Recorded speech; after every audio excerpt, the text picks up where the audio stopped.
Warning, the following contains material that may be too disturbing to some people. Descriptions of violence, mature situations, and adult themes. This is intended for mature audiences. Viewer discretion is advised.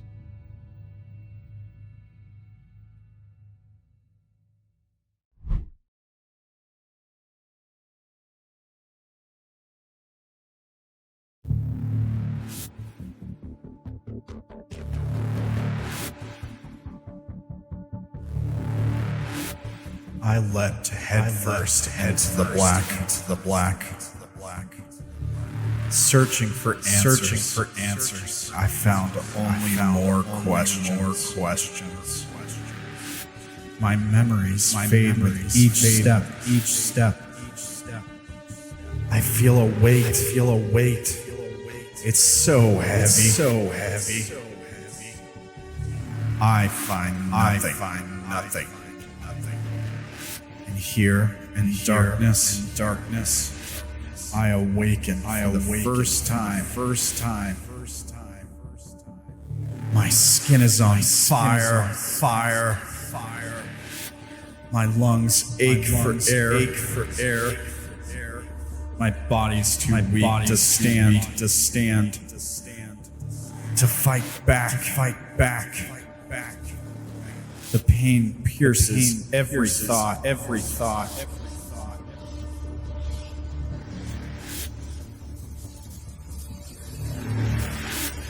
Death would be a kindness that I do not deserve.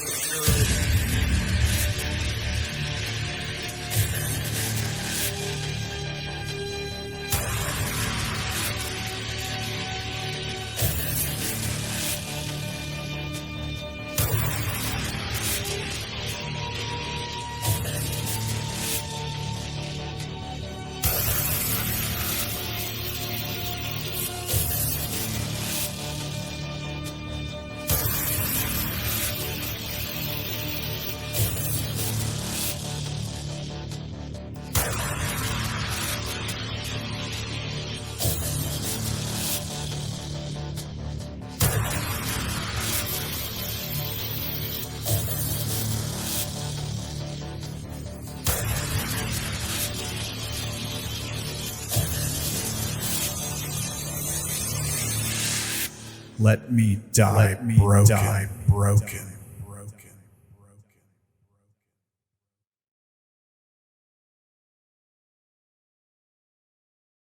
Howdy, folks. Welcome, everybody, to Broken, episode 27. How's everybody doing? Doing pretty good. Good. A little hesitant on that one. All right. Fair enough. I can see why some of you would be hesitant. We left off with a bit of a cliffhanger last time. Yeah. Good times. Yeah. We'll see about that. Remember, kids, vandalism doesn't pay. It certainly does not. But you will all learn about the vandalism shortly. First, we need to learn about the Vandals. So let's go around the horn and have everyone tell us a little bit about your character, maybe a little bit about what you did last time, where we're at now. We'll start with you, Dank. Oh, yeah. Me, resident murder hobo, out here doing the things, getting the things done, and not usually doing the right thing. Yeah, not usually doing the right thing. Over here doing the wrong things for the right reasons. Oh, yeah. Yeah, exactly. All right, right on. Thanks, Dank. Why are you gonna piss off Naela? Look, it's not For the wrong reasons, intentional. obviously. Not intentional. Uh-huh. Like, we were trying to help someone. This time. I think we've always been trying to help someone. That's right. She doesn't know. Do you know what happened last time, Caitlin? All right. I can do the rundown on it later. Yeah, we'll get to it in a second. Gerblin, tell us about yourself, about your character. What's going on? Hey, yeah, I play Enigma, our resident question mark. And yeah, we'll see how this fight goes. I'm not particularly fighty. I think I'm gonna have to make some memes. All Fight. right, I have the points. Who said anything about a fight? I'm What are you- gonna be real upset if I miss a fight. Mm, I don't think you have anything to worry about, Naela. I think you're fine. Yeah, you're safe. Now. safe with Ernest, and the rest of us are kind of Safe. Safe. In quotation marks. Yes, because No. in Nibiru you're never truly safe, especially in No, the you're Umbra. not. Like the Mr. Popo meme. I'll tell you where they're not. Safe. There's literally a rule called trust no one for a reason. Yes. Awesome. We don't trust you. Just kidding. I Yes. saved your ass. If you would have died, that's on you. Maybe I want to. Uh-huh. Unacceptable. Dying is forbidden. uh, Oh, Yeah. darn it. yes. The sweet release of death evades me again. As a vagabond, you should trust no one. That is a smart thing to do. But we'll see where that has led some of you. Thank you, Gerblin. Mori, you're up next. Tell us about your character. What's going on? I am Cassidy, the resident techno wizard, I believe is what Dank loves to call me.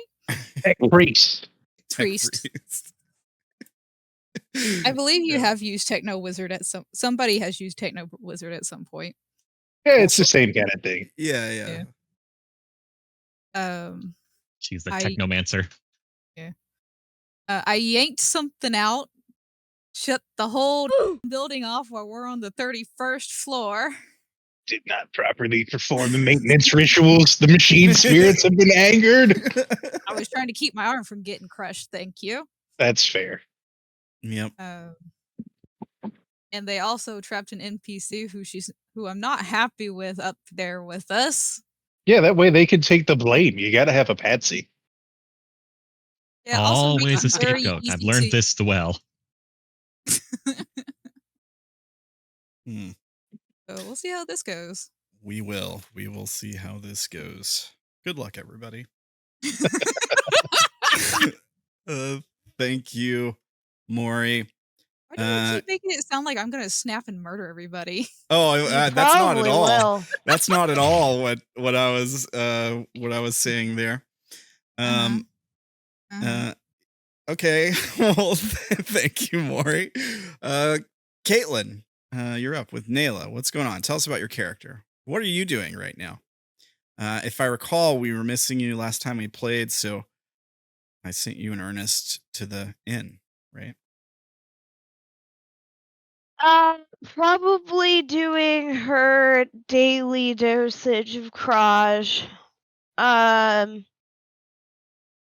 Making sure Ernest gets his 2, trying to get him to kind of hopefully piece together his thoughts of why he feels like this is deja vu here.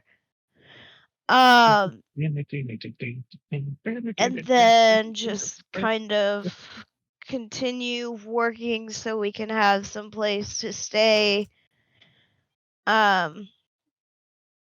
Trusting the others to go out on their own as I'm trying to help Ernest and help ourselves. So she's the one who made the mistake and trusted. Well, it was kind of forced upon me, but happens. Well, we'll see what's going on with you and Ernest shortly. Up next, we got Wolfy, who's playing Derrin for us. Tell us a little bit about yourself, your character. What is the pile of crap you've gotten yourself into? Well, mostly knowing all of these people, it seems like. I apologize for nothing. I'm sure you wouldn't, and I wouldn't have it any other way. You're talking about. Unless we're going to the bunker, in which case you better fucking apologize. That's fair. Other than that, I mean, last time I got another person to have memories of, so that's, or have memories as, so that's nice. I'm gonna be an actor, you know, like I'm definitely not already. Good luck with that. And then almost had somebody else get memories of me. I hope acting can save your life, Derrin. We will see. I mean, it has before. Fair enough. Yeah. If anybody can do it, it's you. I have faith. If you can't dazzle them with your brilliance, baffle them with your bullshit. Yeah. I'd like to do both at the same time. I like that. All right. So, why don't we jump back into the Blackwater Inn, where we fade in on Naela and Ernest. What are the two of you up to, Caitlin? Depends. How early is it? If I recall, it was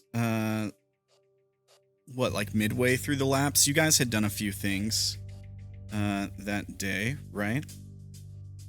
So maybe some time has passed. I'd say at least midday, maybe getting close to evening. Be like 3 p.m. Yeah. All right. I'm assuming that Ernest was once again napping since he is an older gentleman, and then I just got back from working a bit, kind of meeting up with him kind of for like a late lunch type thing, and just kind of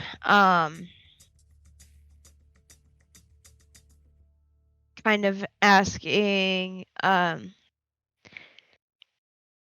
have you been around these parts?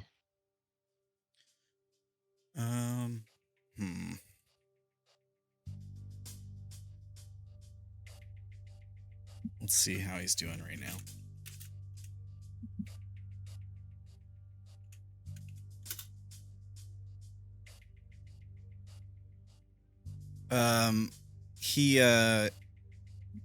He kind of squints, and there's sort of like a moment of lucidity where he seems more aware than he has been lately. And he says, he meets your gaze, and he says, furrows his brow kind of, and he says, I think so. Some time has passed, though.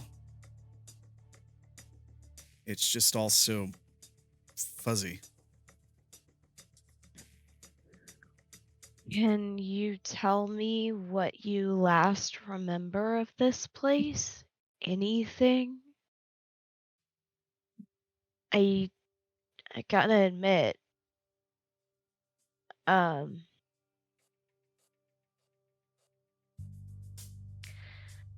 trying to keep us all in the right direction, but I don't know if I am just potentially doing more harm than good. He sort of like stares past you for a moment. Not at anything in particular, but like through the wall, like a million miles away. And we the audience get the trademark like lens flare, I guess. and but instead of like a perfectly flowing memory that's like cohesive and makes sense, we just get like flashes of things, like images and noise. And so like the first image we get that's very quick is like something. It's a dark room with you can see like some kind of screens on the walls in the background, but they're blurry and out of focus. In the foreground is a large dark entity, and we can't really make out the details because we're kind of just seeing like the silhouette of it against the screens in the background, but it's moving fast, like lurching and jerking from side to side. We don't see like facial features or anything on this thing. It's hard to tell what angle we're seeing it from. But we hear like roaring, like a guttural roaring sound. And then we flash to like something red being sprayed onto a wall, but like a zoomed up image of it. And we hear like a person gurgling. And then we like cut back to the scene in the inn.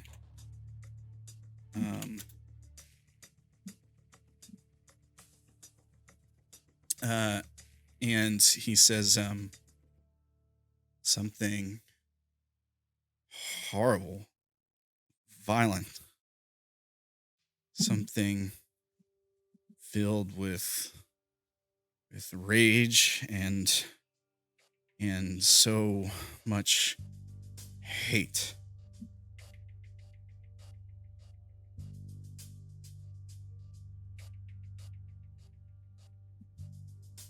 He kind of like closes his eyes and like winces for a moment, like he's trying to like purge it from his mind. And then he shakes his head side to side and he says, "No, I don't want to think about it."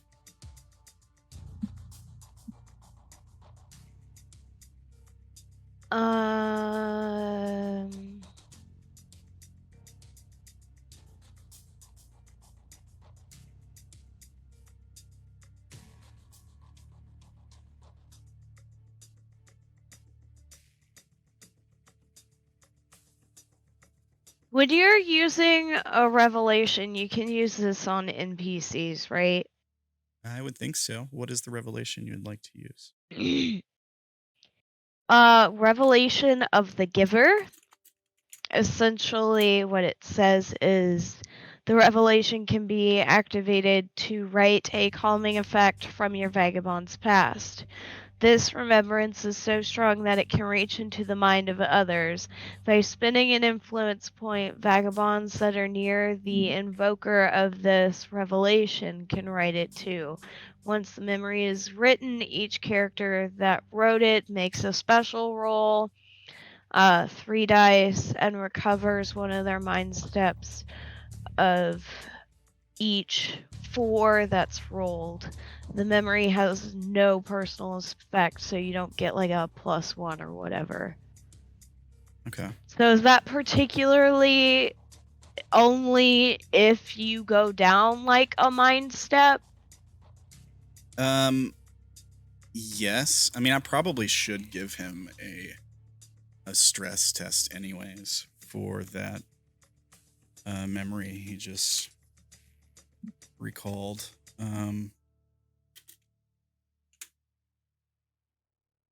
Let's see.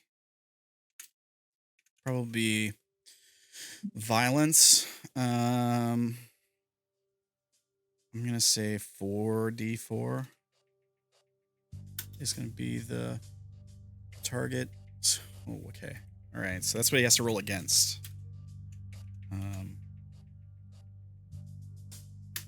And this is his roll, and that is not. It's not even possible for him to succeed on that. So he failed it by more than twice the amount. Or he failed it by it more than doubled his score, basically. So he'd be down 2 mind steps. Can we spend an influence point to make you re-roll the ones? You can, yeah. I'm gonna do that because I don't want bad things to happen to this man. All right. No, he's a good man. So that bumps it up by 3 to an 8. It reduces the loss to 1 mind step. Okay. Reroll that last one. All right, gonna spend another influence point. It's impossible for him to beat it. Just so I you know, but as best as we can. What I'm saying is it wouldn't make a difference. It wouldn't- Oh, yeah, gotcha. It wouldn't make a difference. Yeah, it'd be a waste. It's too late to have you reroll the 4, so never mind. All right. Never mind. But All right. but because he would be down 1 mind step, this thing you're using with Revelation of the Giver could fix that, right? If he rolls Yes. a 4 on a special roll. So let's see if he can do that.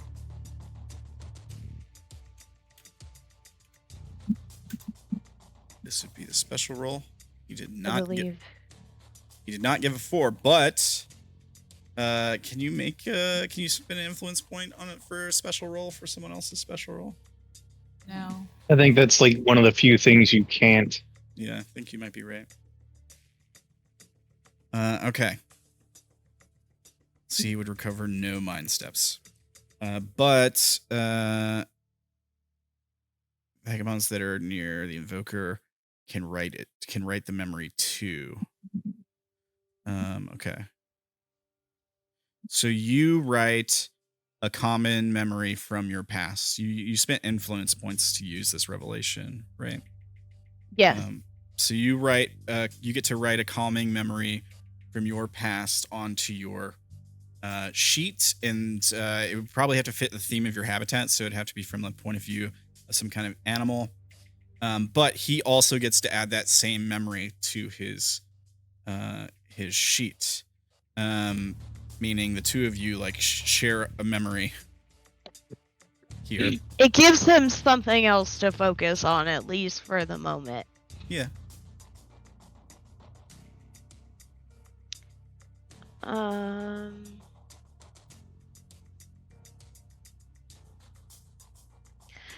Trying to think of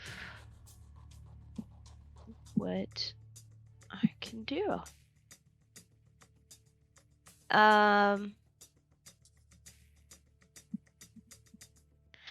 Just kind of like, I remember swimming around the waters of the deepest lake.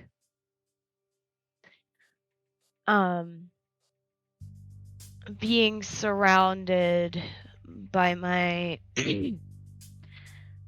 friends and family, all the happy feelings, looking around, seeing their eyes and the way that they look at me just feels so calming, like a breath of fresh air, even though we haven't reached the surface. It's kind of like a sense of familiarity, and with family is what we're going for. I'll type out exactly what I'll do, but that's the generalized idea. Yeah, okay. I like it. Good stuff. Okay, so how does it look when you share this memory with Ernest? You don't have to reach out and touch him or anything. It can just be people close to you, I think. But what does that sort of look like?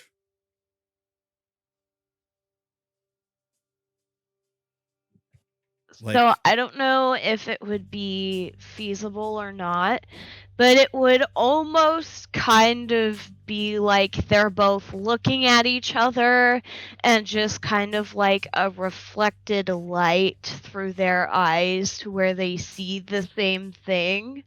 Almost like they're looking at like a mirror and they're seeing the exact same thing, but except from different sets of eyes. Kind of thing. Yeah, okay. His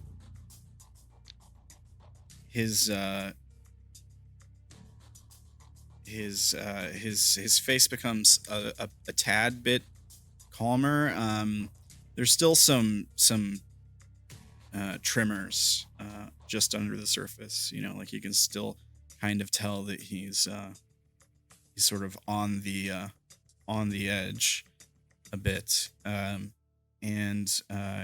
he kind of leans in and he says, Naela, I think I might have killed someone here.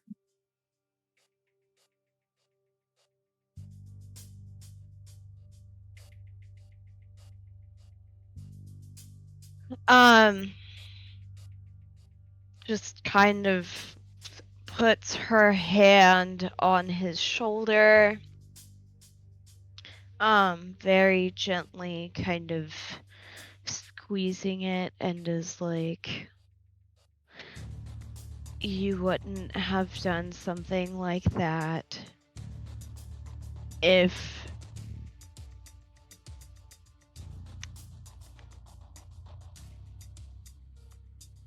something really bad hadn't happened. You wouldn't have done something like that. When you lash out like that, you are usually protecting those that you care for. Same as what I've seen you do with the mermaids when you were trying to help me save others from the waters.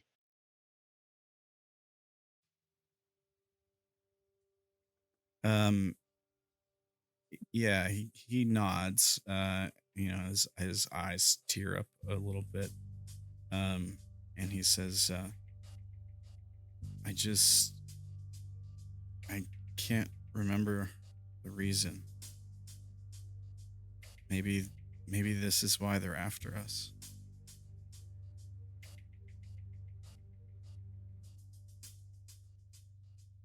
Who, the Arku? The Inky? Both? Yeah, he nods. Yeah, he says the Inky. What if that's why they're after us? Or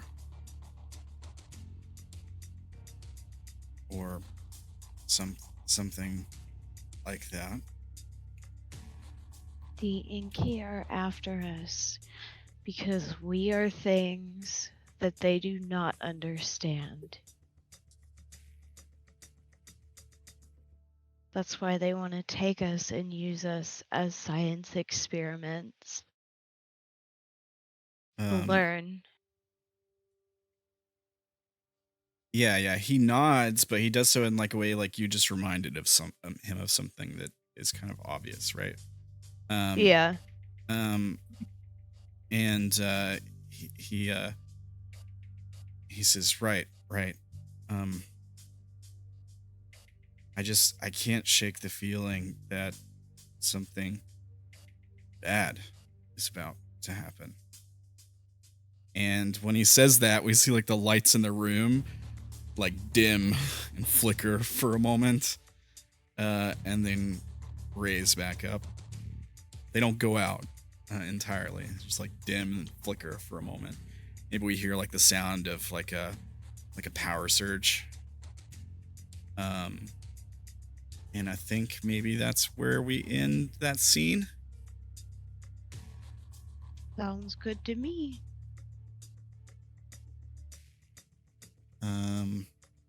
Let's pop over to the other folks who are currently on a rooftop, right?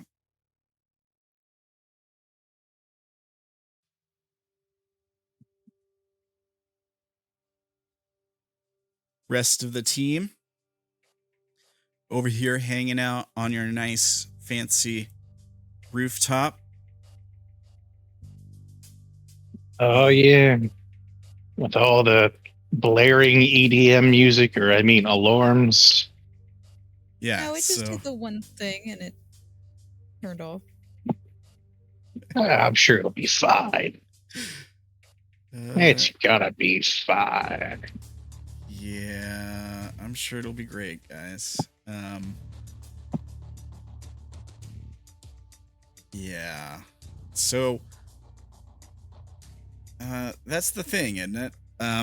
So where we left off with you guys, the power of the building had gone out. So we fade back in with like the last bit of that scene with like Cassidy reaching into that moving piston and pulling the thing out and the wire breaking, and then all the power of the building going off. And you all are just like stuck sitting there on this desolate, like lightless building.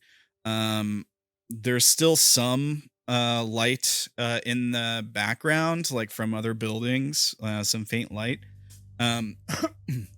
But the Tower of Merek is like the biggest building in this part of the city by far, probably. So, you know, you're in darkness, basically. What do you all do? The pistons immediately stop moving. There are some alarms that you can hear going off. Sounds like they're coming from below you, distant. Probably like the streets outside the building. Like the walkways, I guess, at least.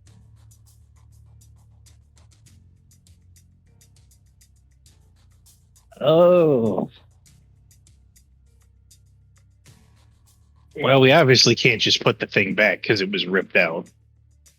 Yeah, it was attached like a cable, and when she pulled it out, it's caught, like the cable caught because it was hooked into it, and she broke the cable to get her arm out before the piston came back down and like smashed her arm up. But you do have this. It's like I think I described it as like a palm-sized Orb? Yeah, sort of like metallic sphere. Yeah, it's like a fushigi ball. Yeah, it looks a bit like what was the do you guys remember the name of the vagabond in the machine you were talking to? Tiwa. Tiwa. It looks like a bit like some of the machines she had in her room. But obviously it's not functioning. It has no power right now. But it's attached like a severed cable. Yeah, that's basically it has like a little room on it for what looks like might be like a heads-up display or like maybe a camera or something on the front of it, almost like a Pokeball where the button would be, kind of. There's something like that. Looks like it could be like a screen or something. And there's sort of like a probably a bit of a seam, much also like a Pokeball that bisects the sphere that sort of starts from that screen that runs around the circumference of the sphere to the other side. Is the piston now stationary? Yeah, all the pistons on the building stop moving immediately. Cool. Well, I'm going to look in, while they're doing that, I'm going to look in wherever we took the ball from. Yeah. I guess I'm going to look with them. Yeah, okay. You guys can both make like observation-y checks. I mean, unless you're like looking to like check the machinery specifically or something, it'd be like a different kind of roll. If you're just like looking in there. It's rather dark, so just keep that in mind. Well, I have +1 to night vision. You just have night vision? I have a +1 to seeing in dark environments.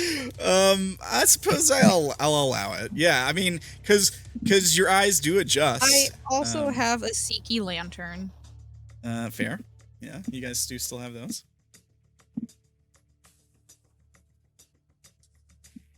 Let's see. Attention to detail. What else do I have? I do dark looks like vision. just attention to detail. Yeah. Or I can do mechanics.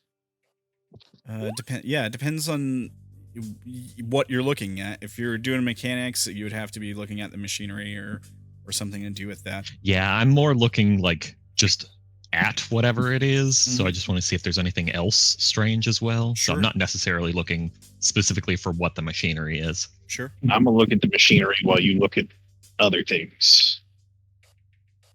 All right. Not bad. Not bad. Okay.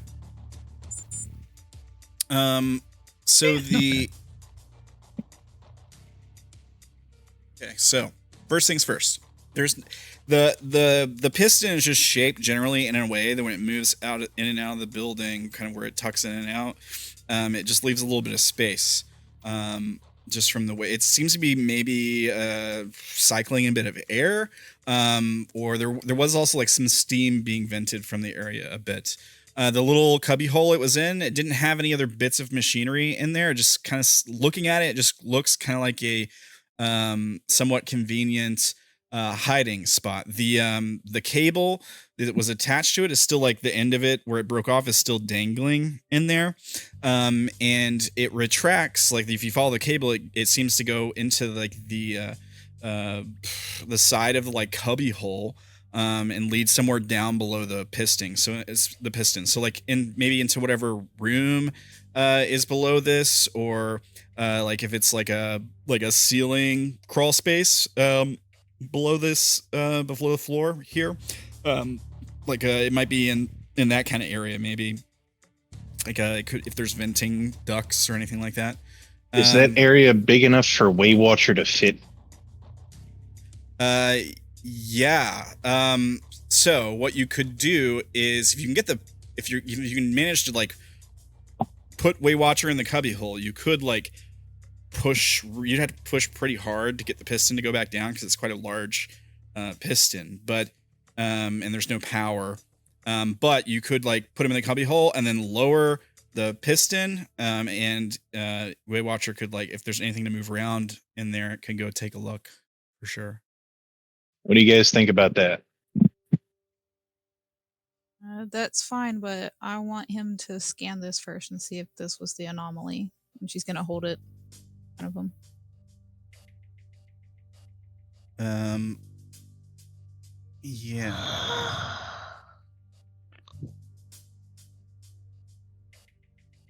Just to make sure that we ripped out the right object. Scans detect no power signs. The anomaly is also no longer detected. Then this is probably it. Yeah, basically it's like I'm not reading any power from this thing, but I can't detect the anomaly anymore, so it's kind of a sign that unplugging it may have turned it off. Okay. Hey, Tiwa. Did you bring Tiwa up here? Yep, we did. Okay. Even though somebody did not want her along. Okay, yeah. I all right. make her useful. Yeah. So we see Tiwa like approach. Is there something I can help with? Cassie's gonna toss her the thing. She catches it, kind of fumbles around, and she says, "Oh, interesting. Well, it's clearly an AI core of some kind. But what would it Before be we doing?" ripped it out, Waywatcher called it an anomaly.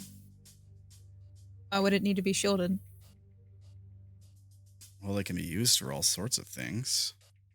I suppose if it was put here by someone as a... Well, something that shouldn't be here. Maybe someone outside of the tower's network, at least. She kind of like studies the thing.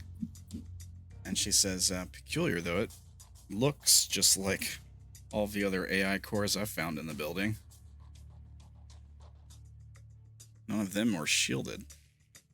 Yeah, and it's clearly not supposed to have been here. Dank points to the hole and is like, it was like kind of rigged up in this compartment here. Yeah, she says, strange place for one, certainly. Unless you were trying to hide it, perhaps. But even then, Not the greatest hiding place, like a rush job. But, and Cassie's like looking up at the open air above them. An easy place to get to without too many people seeing. Yeah, she nods. Yeah, I suppose if you can climb a building. Or have some means of flight. Yeah, she thinks about that for a second. That would take some resources, especially here in the Umbra. I'm sure you could think of a group or two that has those kinds of resources. Inky. Yeah. Shit. Yeah.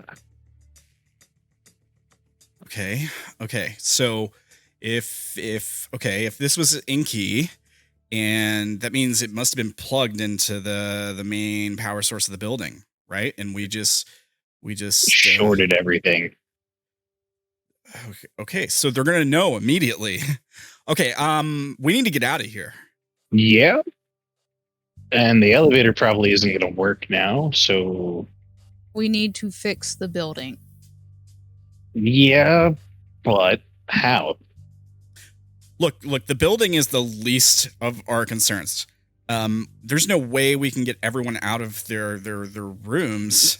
They're going to be coming right here. If this is theirs, I can take a look at it later when I have time and try to, I don't know, verify that. Maybe pick up some of their signatures that they put on their tech. But we don't have time. If we do need to worry about the building. How else are we going to get down? The letters. Well, there's one way. How are we going to get down and not die? Okay. Never said it was survivable.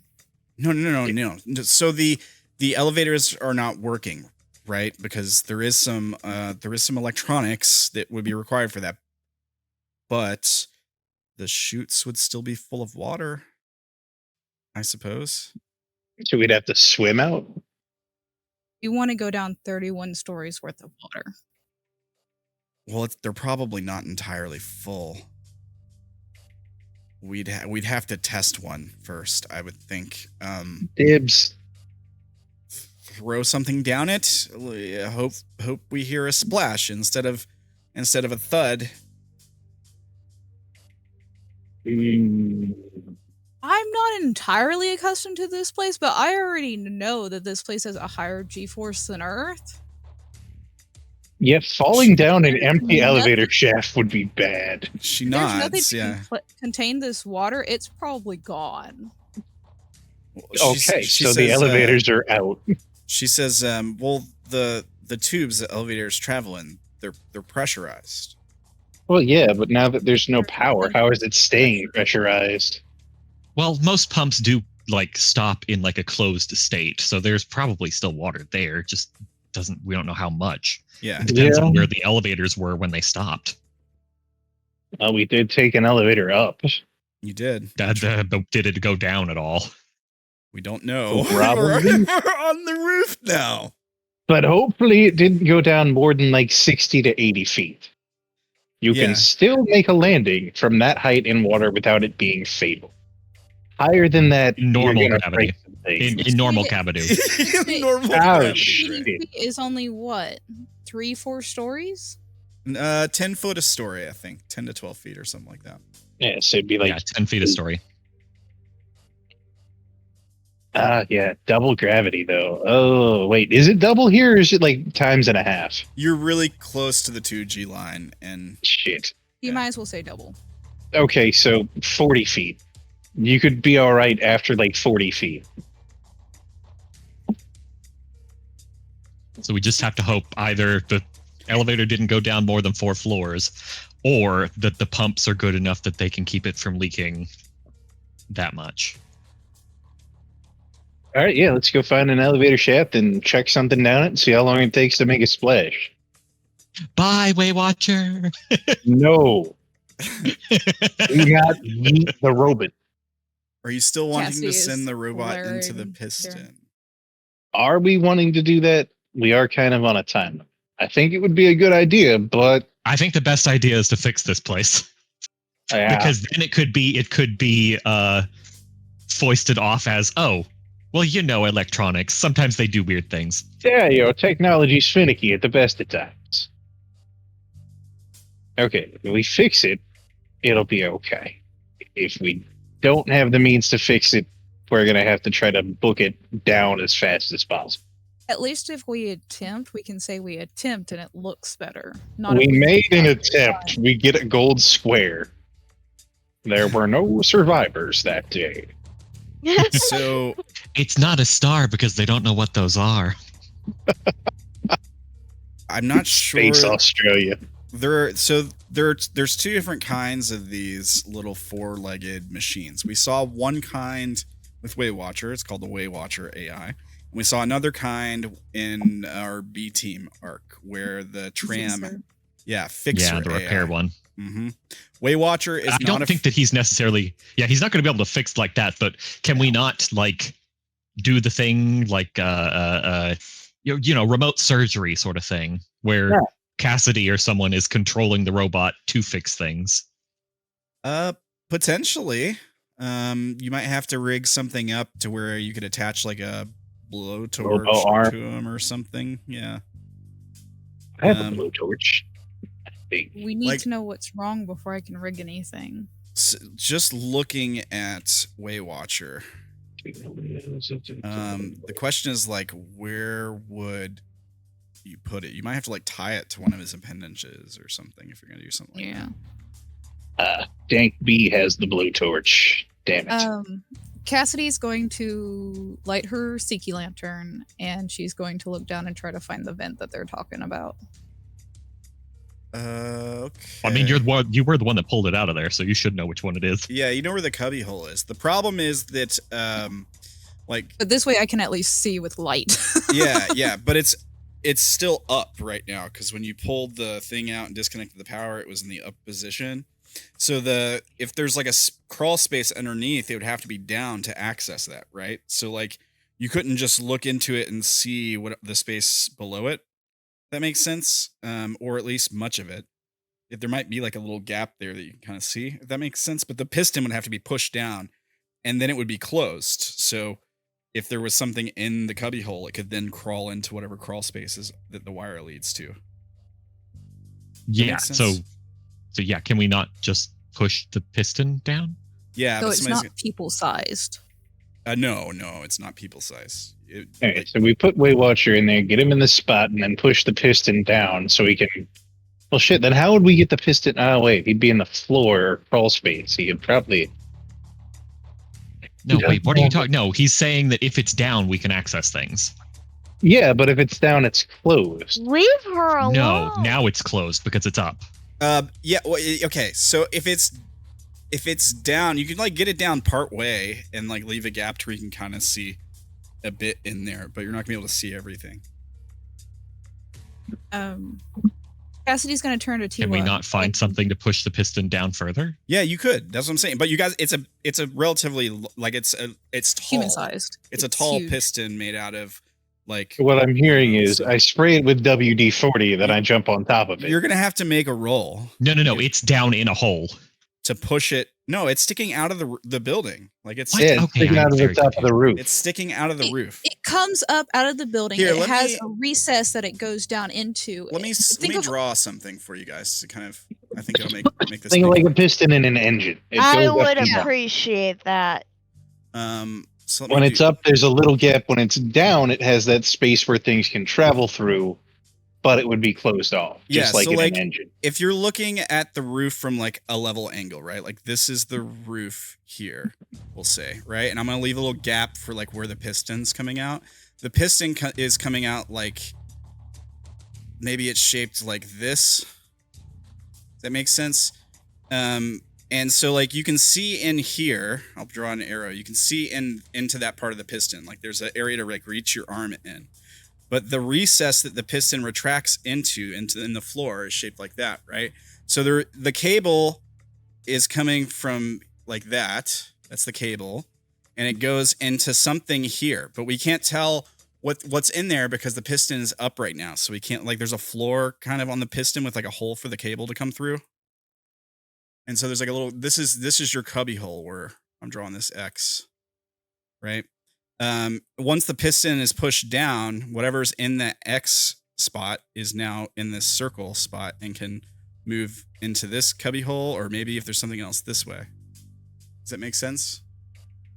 You could just push it down a little bit to where like the floor goes down to like here, like through the middle of this O. Wait a minute. Could we just cut a hole in the floor next to the piston to create like our own maintenance panel? Yeah, you could do that. You could just like, But we Yeah, don't know cool. what I get else- out my energy sword and start slowly cutting the tip of the ground near it. you have like a lightsaber. Yeah, dude, you gave me an Anki energy sword. What was I thinking? You did. Okay. Yes, you can do that. I was about to say this seems unnecessarily complicated. I He mean, was trying to give us a puzzle, is what he was trying to do. yeah, Circumventing the challenges. that's fine. The problem is going to be like, do you accidentally cut into like a vital component or something? So I just want to have a roll for how that goes. What would this be considered? I suppose if you wanted to avoid like doing significant damage to the building systems, maybe you could do mechanics or something like that. It's not because strength What is isn't your really the issue. mechanics roll? +3. Okay. Can I assist him? Yeah, I'll give him an extra +1. Okay, so I'll do like a +4 roll. This is Where- the only way we can circumvent the +3. Okay, Good thing there was a 4 there. so we get like a shot from a dark room, like just a black screen, right? And then You we know, see hang this- I'm gonna spend an influence to re-roll those ones just because. All right, fair enough. I sure hope you have enough influence for later. I No. will manage. Yeah, yeah. I don't want to fuck the building up. That would be very bad. How many ones were there? 4. Jesus. Oh. To be fair, you could re-roll all Hey, the dice hey. except for the 4. All right, let me re-roll 2 more then. Dice 4, another 2. Yeah, that is generally what we do with the normals. He has a savvy. He's good. Look Yeah. at what I did for re-rolling the other Yep. 2. Yep, you got a savvy success though, so that's an improvement. Okay. Okay. So yeah, we see this. We cut to like a black screen, and then we see like a bright light in somewhere near the center of the screen, and stuff like falling towards the camera, like bits of hot metal. And yeah, and then the bright light traces a pattern like a circle. And then we see part of the roof just be like kicked in. And see it land in the room as a bit more light from the Siki lamp flows into the room. There is some kind of crawl space in there. You don't hit any systems. Some dust and stuff is probably kicked out the new hole. Is like there's like an exchange of air a bit. But there's other components down there. How big did you want to cut the hole? Big enough to crawl into, I would assume? Yeah, like man-sized. Yeah. Cassidy jumps down. All right. You jump down. We hear your feet hit like a metal catwalk or something, like loose metal Clang. flooring. She leaves Waywatcher on the roof with the order of no matter what Tiwa says, don't listen to her. Okay, all right. Fair Well, enough. her concern is that Tiwa uses the Lost Voice and tries to take over Waywatcher. Okay. That's fair. Oh my god, it's a jealousy thing. No, Like- Tiwa is the one who made Irvi and abandoned him. Yeah. Yeah, we found that out last time. Unfit parent. Oh, Cassidy probably hates her. Yes, A she lot. does. Yeah, Harvey was one of her experiments. And she was like, whatever. She moved on. Oh, fuck that bitch. Hashtag fuck them kids. I'm actually gonna go in God. as well. All right, you want to follow her down? Cover Yeah. in the hole. All All right. So the Cassidy two of you. is looking at Derrin very confused. Like she doesn't say I anything. but feel is like I but- might be useful here. Okay, suit yourself. Just a weird feeling. Dank stands at the top of the hole and puts the lotion on its skin, or else it gets the hose again. So yeah, you have the, Very confused. you I'm just gonna ignore that. You have the lantern. The two of you are down there. What are you looking for? What's the goal here? She wants to find out where that cubby goes. Where the wire. Yeah, or other stuff that doesn't look like it fits. Yeah. With like the rest of the machinery, basically. Okay. So like a different like style of stuff. If this is like inky, their stuff probably looks different than the vagabond stuff, most likely. Yeah. Fair point. So you can make a observation-y kind of roll for that, I suppose. You got plenty of stuff that helps with that. Okay. I will assist you because I know you have much higher rolls than I do. I only have a +2 on this, really. It's At least you don't have a side B negative that has 1. better. How about you roll? Oh. Yeah. I was going to say, I have a +3 to trained ear, so I could try and hear like a different sort of pitch to any of the machinery around, but I don't have anything that is specifically super good observation besides attention to detail and intuition. Attention to detail would definitely apply, maybe, but intuition I think would probably apply too. Could I jump in the hole? I have perception. Do you want to jump in the hole? Might be a good idea right at this second. I'm gonna turn the energy sword off and then jump in the hole so I don't accidentally stab myself. I just have +1. Yes, thank you. Just accidentally energize yourself. Hold on. Gerblin, what'd you say? Since I have Enigma B's memories, I do have one that's like specifically an observation electrical. That from would helping be fix very the useful. train. Yeah. That would be very useful here. So it's a Everyone +2 go in the observation. hole. So as everyone's jumping in the hole, and we're leaving Waywatcher up top with Tiwa, right? How far down is the hole? I mean, it's only like a few feet, probably. Yeah, I would say it wouldn't be very big. Yeah, there's probably not even enough so it room could to be- like. It's you probably wouldn't even be able to stand up fully. You might even have to like hunch a little bit. So it'd be easy to climb back Let's up. have 3 people. Yeah, let's have 3 people at max down here, I think. Yeah, it's a crawl space party. Yeah. Let's leave 1 person up with Waywatcher and Tiwa. So whoever has the less of the rest of you's like rolls to observe things, stay up there. Who's it gonna be? So if I can use Calm Mind as well as a like helping keep myself centered and actually focus on what I'm doing, I could have a +3 with assistance would be a +4. All right. Is that acceptable, DM? Yeah. Yeah. It's acceptable. Yeah. Okay. Cool. Right, then we'll leave Enigma's Dank in the up hole. top. okay. I just waiting for you guys Dank to will say. stay up top and protect things with the sword. Okay. Turn the sword back on. Like, can you Cool, imagine cool. his So it's place us 3 in the there? hole. All right.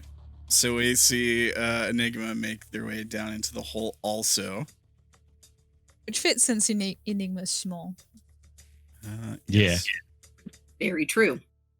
Okay. So we've got people, you're looking at electronics and that kind of stuff. The cable, I think, is relatively easy to find because you can match up to where it exited up top pretty easily. So whoever's doing the roll, make the roll. Let's see what happens. I'm also going to take a listen to see if there's anything weird there. Oh hell no, I'm re-rolling that shit. Holy crap, Enigma. Ah, With 7 dice. All right, you still have 1 more dice, right? 1 more die to add to that. No, that was me. Oh, okay. Oh, yeah, you're right. Okay.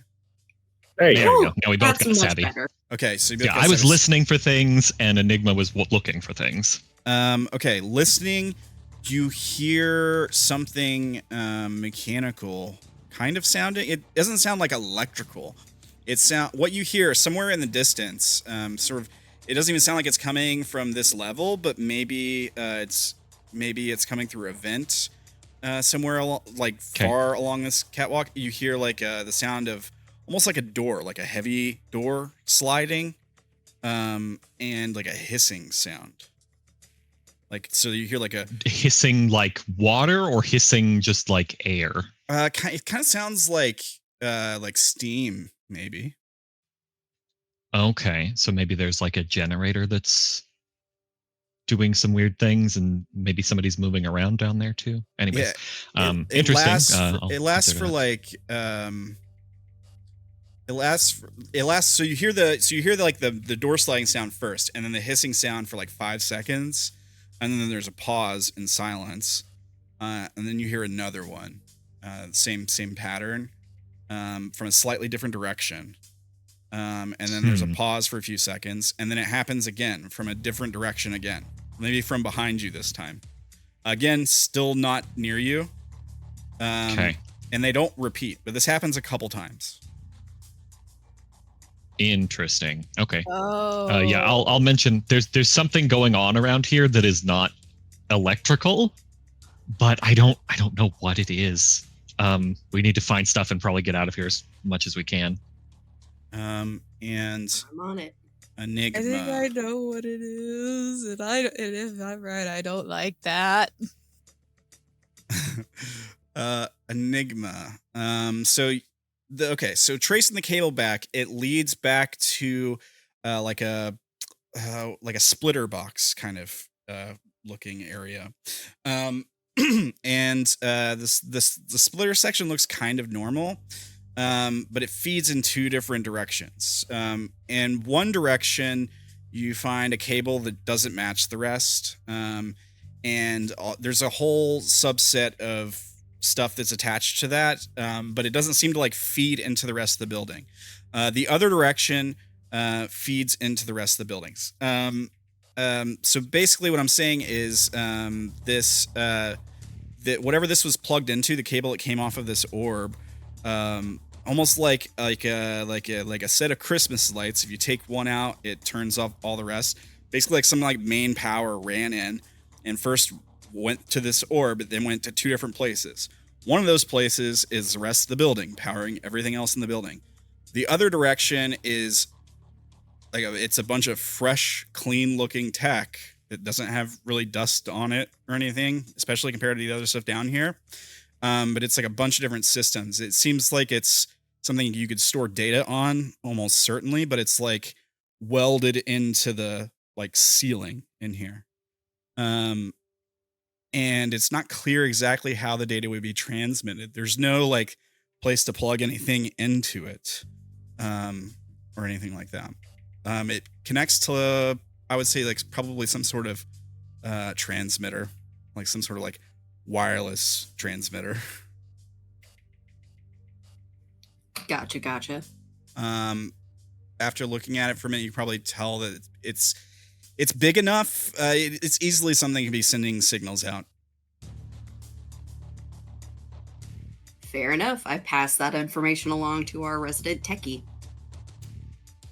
Huh. So maybe it wasn't necessarily that ball that was doing it. That was more like a...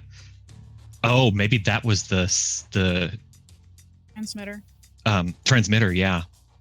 It's possible, yeah. But all of this data stuff, I wonder Cassidy's what it's gonna doing. slide by the boys to go look at it. Okay. Cassidy, I think if it's their technology, do you think you could let me have a look at it? If you want. I have a feeling this is going to be... I have a feeling I can do this. She gives him a have a go at it gesture. Okay, so I would like to kind of see what I can do with this to basically reroute the power back to the building and almost make this look like a normal mechanical fault, I guess. Well, if you could just like splice the cables and like fix them. basically connect everything back, including the transmitter, or you could leave the transmitter off entirely. Like whatever this separate Right. line of stuff that was hooked up, you could just leave it unplugged. I don't know that We you could, really... but that would basically change the or that wouldn't change what we were like dealing with earlier. There would still be the problem of nobody could make memories. And I kind of want to shut that function off. Yeah, I mean, you don't know what's causing that function. But can't I? How would you? Ailbra. That's a good Holy point. fuck. Ailbra. The guy from the inn? Yeah. Yes. He got Watching people memories with sleep him, like a remember? creep. You do have... So if you could create a memory, yeah, and see if... I plan on creating a memory then to do this. Okay. What's the memory you're creating? I'd like to spend 5 memory points to create a +3 memory to tech maintenance. Ooh. Okay. Oh, damn. Okay. Woo! You can do that. You generating a memory works right now. So you can add that to your sheet. Do you know what the flashback would be? Or, I do. I know the exact one. All right. I remember the long days maintaining the instruments I needed to be able to get the data my research required. Every now and then I would watch the monitors they had supplied with me. The sights through it so strange. It seemed so open and so different than what was real. I felt a slight constriction in my chest from how vulnerable they must all feel. All that open space around them. I saw a couple of people walking along a paved street, a mother and a child. They seemed so carefree. I wondered what it would be like to live like you didn't know that eventually the world would flicker and everything would be gone. But I shook my head and got back to work. I couldn't keep watching for long. The machines called. Right on. Oh, Oof. So that makes this an automatic, like, great success. I mean, because you spent 5 memory points on this. So what exactly you're trying to hook the power up to the building, restore power to the building, and I leave. assume, yeah, restore power and then get into whatever it is that's there. And I guess I would say sabotage, but like make it look like it's just like wear and tear on whatever either the signal is, or whatever is like causing that around here. Because I don't know if it's the transceiver or whatever it is, but through that memory, I should know something about what this system might be. Yeah, I think I got you. So how about this? So like the cause of making it look like some sort of accident, does like some kind of way to make it look like this thing just failed somehow isn't obviously apparent because the wires are going to be disconnected. So what comes to mind is that shock tail that you guys encountered a long time ago. That creature that was up in the wires of that room, and it's like they would attach themselves to the wire to feed on it. So you could make it kind of look like the wire is like chewed for one of these things to attach themselves to. So like to make it look like basically like some kind of animal crawled in here and was trying to feed off the power, and that's what shorted the whole system out. The only thing is the main power would still look repaired. So you could just like use some of the parts that are here with the cables that are normally attached to the building to make it look like, I don't know, some maintenance person just came up and was like, this is our stuff. I'll just fix that. And it worked. You know what I mean? Yeah. And then like didn't touch the other stuff. Yeah. That makes sense. Like maybe they didn't even see it. Right. Or even they just saw this one problem and was like, oh, well, if I'll fix that one. And then that fixed the problem. So they didn't do anything else. Yeah. But yeah, you can do that, and like the transmitter section will still be like disconnected, and it looks like one of these animals got a hold of it. You can even probably like set up a couple other wires in the immediate vicinity, to like loose wires, to look like other potential feeding spots where it was trying to feed. Right, before it like found a good spot or anything, or in this case, didn't find a good spot and destroyed everything. Yeah. Okay. All right. Yeah. So you can do that. You do that. The power to the building gets restored. The hissing noises you were hearing stop. Okay. You do hear like muffled speech coming from those same areas briefly. And then you can hear like... Can he use his listening to see if he hears the muffled noises better? Better than before? Yeet. Or, yeah. Well, See if he can pick up part of the speech. Since it's a new noise. Yeah, make another roll. Yeah.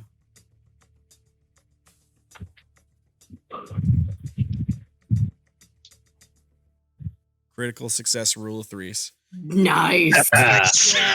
So the skills are already maxed out, but I think you can still add. Eavesdropping. Okay. There you go.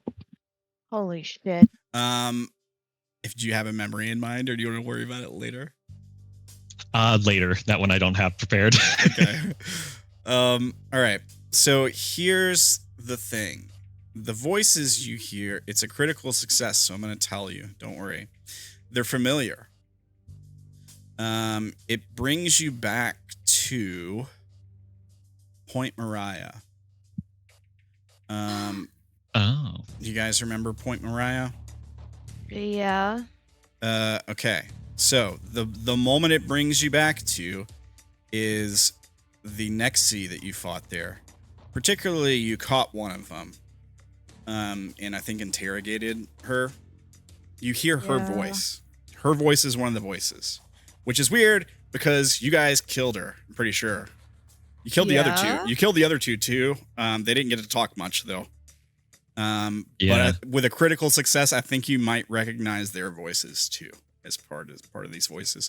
There's a couple other voices also, and they seem to like start off in their different areas. Like two of them are talking to each other on one side, two of them are talking to each other on another side. Then you hear like the sound of doors opening, and you hear them walking, and they meet somewhere, and they all like are talking. And basically, what they're saying is, like, what are we doing here? Is something must have gone wrong. We need to get up there and check it out. Grab your weapons. Like, that's the gist of the conversation you hear. They're all like prepping for something, and it's clearly to like come upstairs. Okay. Yeah, I will share that to the others quietly after I'm done with my thing and go, okay, we need to make ourselves scarce, or at least not look like this is as suspicious as it is. Someone's coming. Also, we need to hide our faces. Yeah, I like that. How many voices did you hear? There was at least 4. Actually, I'd say you heard at least 5 voices. We could all get down here and just ambush them.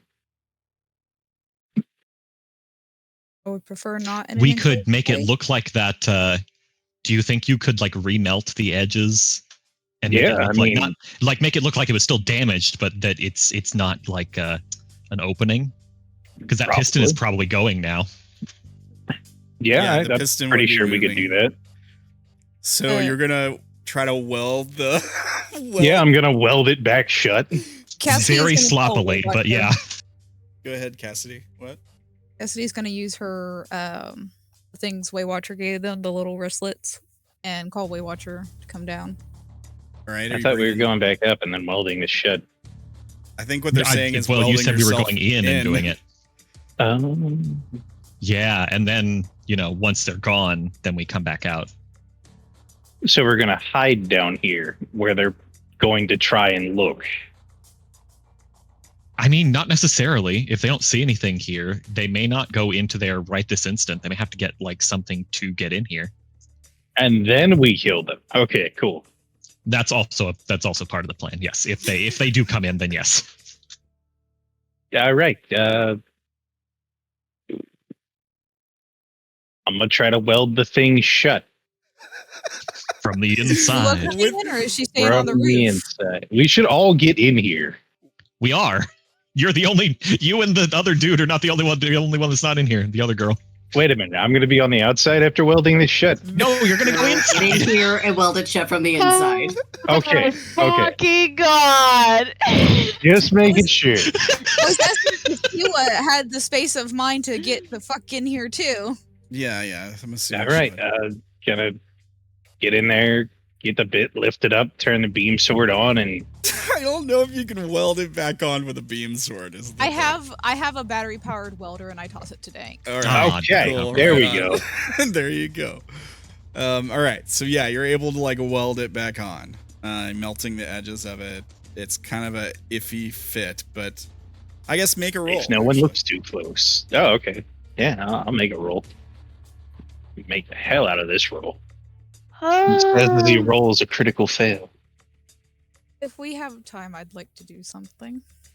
Hey, there we go. What would you like to do, Cassidy? I want to turn to the monitor and I want to talk to it. Oh, yeah. Screech at it in binary. Turn to the monitor.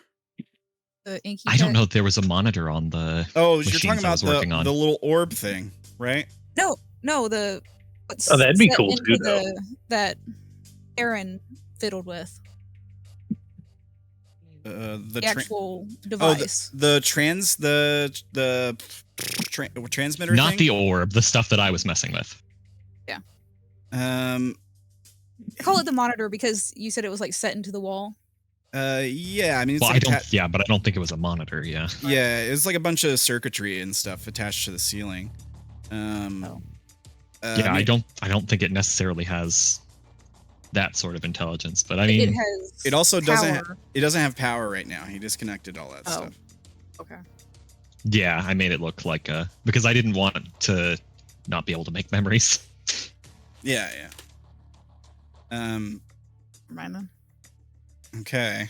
So, yeah, over the course of like, I don't know, a minute and a half or so, maybe it takes you to weld this plate back on. Shortly after, you guys are just sitting here in this dark recess waiting. You hear like a kick sound from above you. As someone like climbs up and lands on the roof, basically stomps on the roof. You hear a couple other footsteps also. And they sort of, you can hear them making a perimeter around the roof. Like you hear them going around checking corners, that kind of thing, talking to each other. Like this side's clear, this side's clear. Nobody seems to be up here. Everything's working now. Should we just move on? And then the other says no. One of them says no. This signal was interrupted, or he wouldn't have been woken up here. Is what they say. Then why my thing? There it goes. Okay. Then they get close to the spot where that piston was and is moving. And you hear one of them say, "Hang on a second, I'll take a look." And you can probably even like see the piston retracting in and out of the ceiling down here, right? And the wire that was attached to it maybe is part of it's like still dangling or something. Or I guess no, it could be like pulled back out and not be there at all. Up to you guys, I guess. You see like, yeah. If we wanted to make it look like an animal attacked it, we would probably leave it hanging. Yeah. An animal wouldn't know to retract it. All right, fair enough. But that might have been the way it snuck in, so maybe it should be back in. Yeah, but if it's back in, they're going to come in here and look. True. Nah, it's probably better out. Yeah. Ain't no better out than in, I always say. All right, Shrek. All right, so like one of them is like, hold on, I'll check. And then Somebody spend enough influence to make him re-roll the 4. But is the 4 good or is it bad? Probably seeing us. you don't know what it's for. That's the Yeah, we don't know until somebody spends and he doesn't succeed or does succeed. So I only have 2, so I need those. Sorry. Yeah, re-roll that 4. Thank you. I can't help you guys. Actually, I could. I was about to say, yeah, you Actually, can. yeah, you can. I got enough points. I got y'all. Well, Gerblin already did it. Hey, look, I got another 4. God, Again. Thanks. You're spending 1, Dank? What? No. I only have 2 left, and I need those for combat. All right. 1 Mogan. All right, Gerblin spending 1? Gerblin, yeah. 3. All right. So person reaches their arm, like you see it, like poke it in the piston, and grabs hold of the wire. Arm crush. You see an arm come in, yeah, and then the piston's like still moving, right? And so they go to pull their arm back out, and there's a sick crunching sound. You see immediately like their hand from like the wrist down goes limp. It doesn't get like severed. Like the piston actually kind of like stops for a moment. And but the other thing you might notice is that they're wearing familiar looking kind of armor, but it cracks like around the arm. So like the armor took the brunt of it, but it's still clearly like broke a bone. Oof, and yeah. you hear someone cry out in pain and pull the arm back. And then you hear someone else like swear at them and call them an idiot or whatever. And they're like, well, did you feel anything? Could you tell what was going on? And the other person's like, no, I think I felt the wire, but I didn't feel the core. And they're like still moaning in pain. After a few seconds, you hear a female voice, the sound of the woman that you guys interrogated, say, "Here, just take this." And then there's like an injection sound, like a Fallout 4 stim pack sound. Wait, didn't I rub glass in that lady's eyes? Yeah, you killed did. her. You killed her. You killed her. Oh. You very much killed her. You killed all of those people. But it's the same voice. It is the same voice, yeah. I don't like that. Voice modulators. You shouldn't like that. Yeah. Hearing her voice, Cassidy is activating her armor. All right, so we see you like disappear. Yeah. Fair She's enough. still holding Weight Watcher though, so Weight Watcher's just like floating in the air. Here, so I'll move you and Weight Watcher here, and I'll give you a ninja mask thing. I want to punch some bitches. Where's Hopefully my we don't have to. ninja? All right. Okay, so you hear like the injection sound, and then you hear the woman say, so that should make it better. It'll still take time. You won't be able to use it right away. Not that it matters. And then let's see what happens next here. All right. Somebody else re-roll the 4. That's a critical fail. We rolled at 4. All right, you're spending an influence point. Yeah, critical fail. All right, Oh, critical fail. Goodbye, Yeah, arm. suffer. goodbye, arm. Hello, bad memory. So here's Cassidy's gonna lift up Weight Watcher, like she gets a bad feeling, like lifts up Weight Watcher, like puts it over Darren's face. She knows how squeamish he is. So here's what happens. You hear the woman who is you guys interrogated before. You hear her voice say, "You reach in there and get it out. No more mistakes. We don't have time for this."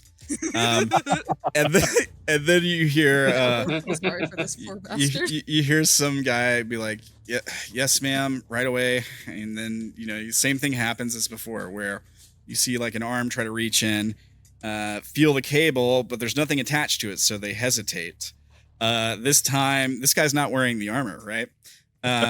So it's like he's got like the gloves on or whatever, but he's got like bare skin on the forearm or something. And so the piston, he doesn't get his arm out fast enough. The piston severs the arm. It comes up and it just like a sick cracking sound, and then the sound of like the tearing of skin and flesh. Blood just starts pouring down through this cubby hole. Everyone who isn't have their vision being blocked by a way watcher held in front of their face is going to have to make a stress test for watching someone's arm get ripped off by a piston.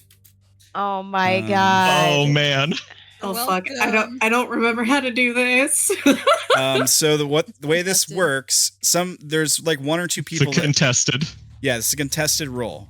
I feel like Dank should get a bonus from seeing this. I think you do have a thing for this, Dank, because you're like desensitized or some shit, right? Yeah. No, that doesn't actually do anything. It doesn't give me a bonus. It just lets me roll against it with bonuses for that. Oh, okay. I don't think it does. Yeah. That was before we rules lawyered it back to normal. We can't make any more memories to it, but if we already had the bonuses, we get to keep them. Yeah, Okay. exactly. You have like detached from calm though, or something. Doesn't that let you do some shit? That is, if he does something, we. If he does something, we will. Oh for yeah, Yeah, but that's the thing that let me have the memories against the violence. Yeah, exactly. Yeah. Yeah.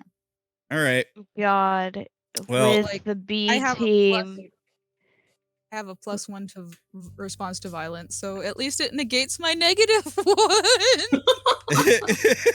Oh goodness. All right. Well, I think that it could be a lot worse. Like seeing someone's arm get ripped off is pretty bad right in front of you, but there's certainly more gruesome things that you could actually like see happen, especially if it was somebody like you cared about or something like that.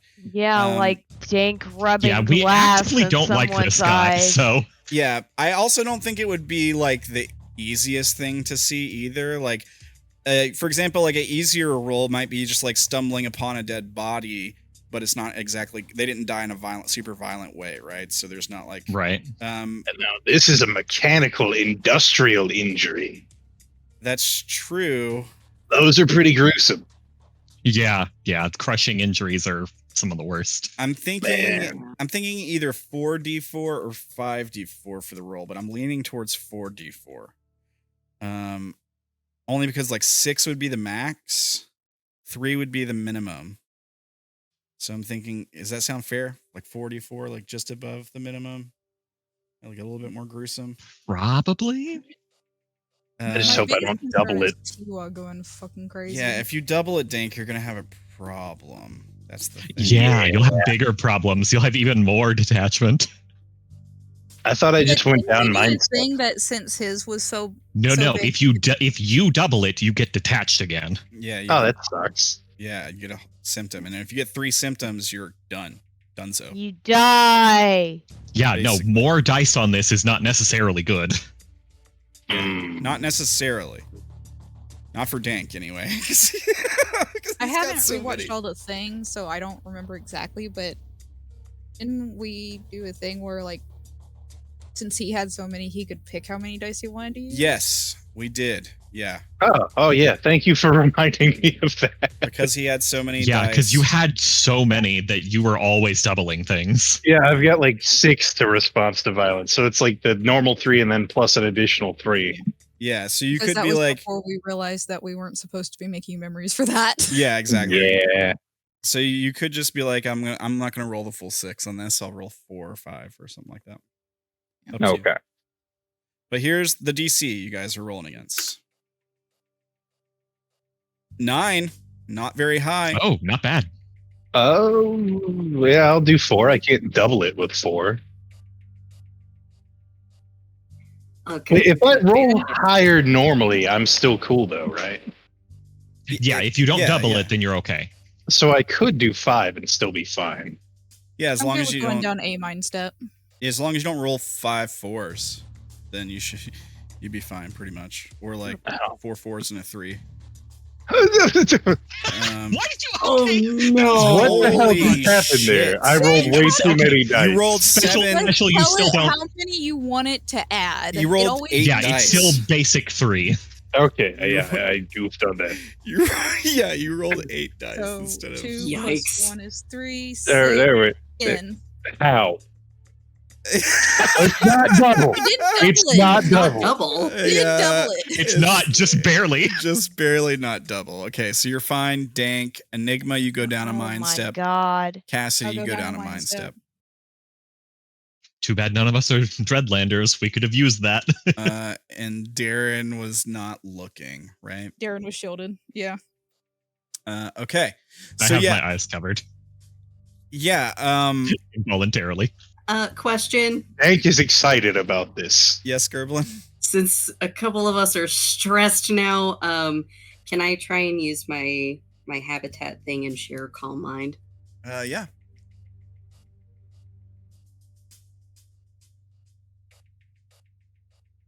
I don't think that actually brings us up a thing, It though. doesn't, but it'll at least help us relax a little.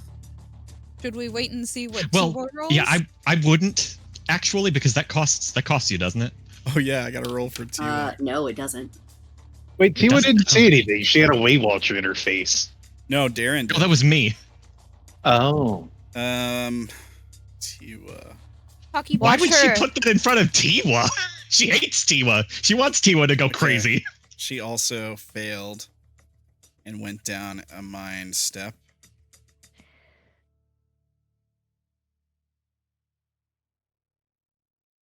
Let me keep a note of that. Okay, but if it doesn't cost you anything, then yeah, sure. I just, because once the scene is over, we're going to go back up that mind step anyways. But you get points at the end of session if you followed your habitat. So, That's also This is true. also true. so yeah, so like you guys should all be trying to find a way to use your habitat at least once every session. Thank you for trying. It though. fails, but I tried. This is a good try. You Well, get a each- gold square. Machines. Each habitat has different things that they get to follow their habitat. Not Right. everybody actually has a habitat to follow. Yeah, I Machines guess one of that's the true. few ones that you Beacons are don't different. do special roll for. Well, everybody has a habitat because you have to have a habitat. To be Well, a yeah, bug. but there's most habitats don't have a thing that they get each session. I The think- only ones that get that are Wildlander and Dreadlander. Yeah. What's the Oh, yeah. beacon? Womb if they're in a place. I get bonus points for following my beacon. Yeah, you all should have a beacon. I think that's what. Yeah, it's just like doing stuff in regards to your habitat. Like mine is interacting with the equipment from my memories. Yeah. Mine is going into Synapse. Right. But like mine is, I have to do first and last transmission, so I have to fill up a whole journal page. Yeah, Ooh. so it's not not there's every not session. very many that actually have each session thing. This is why I get more memory points. Like I can get a shit ton of memory points by doing it, but I just can't unless I'm like sitting here like making 8 memory points every session. I can't. Could you imagine? That would be nuts. Yeah, but you do also have the lost tongue thing, which can be kind of OP if used. Yeah. I used it on Europa and it fucked us up a little bit, but I still used it. Well, Europe is a special case, I guess. Don't worry about No Europa. regrets. Europa is totally fine, you guys. Bullshit. Okay, so person gets arm cut off, starts screaming. The screaming starts very loud. And yeah, There is a starts soft to table quiet that down comes after with Cassidy. after like a lot of blood loss, yeah, it quiets down. Yeah. Yeah. I'm just Um, picturing the inky lady yeeting this guy off the building to shut him up. Yeah. Yeah. This is what you get for yeah. incompetence. You might just hear like a idiot and then a gunshot. Yeah. Why would that's she what I waste- figured. Why would she waste the bullet when there's a perfectly good rooftop to kick him off of? Well, I 'cause mean, then it's not somebody necessarily a bullet. yeah, it's probably like a piece of The metal or energy something. thing? Piece of so- scrap metal, yeah. Yeah, Yeah, fair enough. but Or it could be one of those energy guns that we looted off of them. yeah, it could Yeah. be that. But throw them off a building where it's gonna like people are gonna see it immediately. Like, Yeah, and fall on to people. Yeah, that's not a good idea. Yeah. And possibly kill them. Yeah. If I I don't think had she'd more count that part. influence It'd be the points, noticing thing. if I had more influence points, I would change the scene. No, I'm just saying, like, if you throw a chair off of a balcony from a certain height, Yeah, it will it murder can people. actually kill somebody. So if you throw a fucking body off of the top of a roof, somebody's gonna get murdered, alright? Especially at 2Gs. Somebody would Yeah. be scarred for life just seeing a human body turn into chunky salsa. Yeah. Yeah. And they would have to roll against the check, and it would be much higher. It probably would I be am higher, tempted to spend one of my remaining 2 influence points to make Okay, this you can happen. only make a small change. I don't think that would do anything. He's going to kill the guy regardless. I It's mean, true. the only difference would be his execution. That is kind of a small change. It doesn't A small matter, change from being though. shot to getting thrown off a building? I think that is a big change. I Kind kind of of big want. change. The I consequences. would be kind bigger. of, yeah. I kind of just want I to don't hear want the somebody mass panic, scream. though. They're just like, oh, And it's just like cut off by like Glad. the sound of air tearing apart, or like an energy weapon or something. Okay. All right. All right. Let me make another roll here.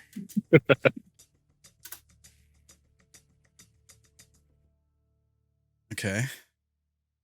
Ah, Who wants to spend an influence point this time? Oh, I don't care on this one. Nobody's All winning. You right, guys just if don't want to you- keep burning influence points. You can just keep burning them. And then if the No, I combat see what he's trying to do. if the combat breaks out, then you guys have fewer influence points. But I'm that- fucking. I have a shit ton, so if we want to change it, you know, I can't. I would love it if that we being just like said, completely circumvented the fight by like severing all. They of all them. just lose their arms. yeah. You have basically used an influence point to kill one of them. So If that 4 gets re-rolled, it becomes a 1. That's another dead person. it could be another Very dead much person. so.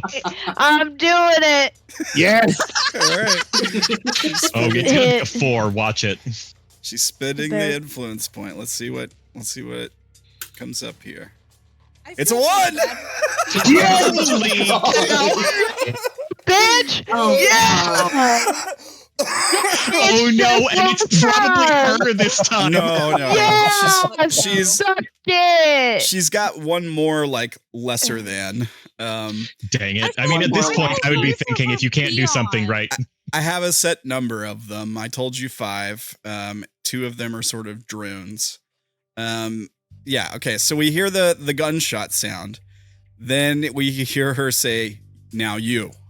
And the guy is like, the guy's like, "What, me? It just ripped his arm off." And she's like, "Look, you can try to pull the core out." Take your chances with that, or take your chances with being shot in the face. Yeah. Yeah. She's like, what's more dangerous, the piston or this gun? Me. Yeah, For me, yeah. yeah. And he's like, okay. And he's still holding Way Watcher up. Yeah. I've yeah. turned around. I am looking away despite my excitement. Cassidy has been giggling maniacally since the first arm. All right. So who's Wait, watching? what's going on? You don't want to know. Oh, is this one of those? Okay, fine. Is anyone still watching this? As Close your eyeballs. Cassidy is. All right, Cassidy. So You know what? It would be in character for Dank to look. fair enough. Here's your DC as the second guy gets his arm ripped off. It's low. It's a low DC. Ooh. All right, Beats it, Cassidy. beats Yeah. Okay, if I do 4 and roll all 4s, which is highly unlikely, I double it, but I definitely beat it with 4d4s. There's no way I'm gonna roll all 4s, right? I mean, There's a way you roll all 4s. You could Don't not jinx beat yourself it like that. too. There's a possibility that you roll all 44. Don't you put that evil on me. All right. Nearly. Yeah. You nearly again. yeah. Yeah, he's just super excited. He's like, yes, violence. Yeah, okay. So He just like, I woke up and I crave violence. I'm and Cassidy both, man. Like normal. so you hear the guy scream out in pain. Another severed limb falls to the floor in the inside of the cup. This will make a fine addition to my collection. Everybody else just hears the thud. yeah. It's like a wet thud on the ground. Okay, I really think I need to know what's going on.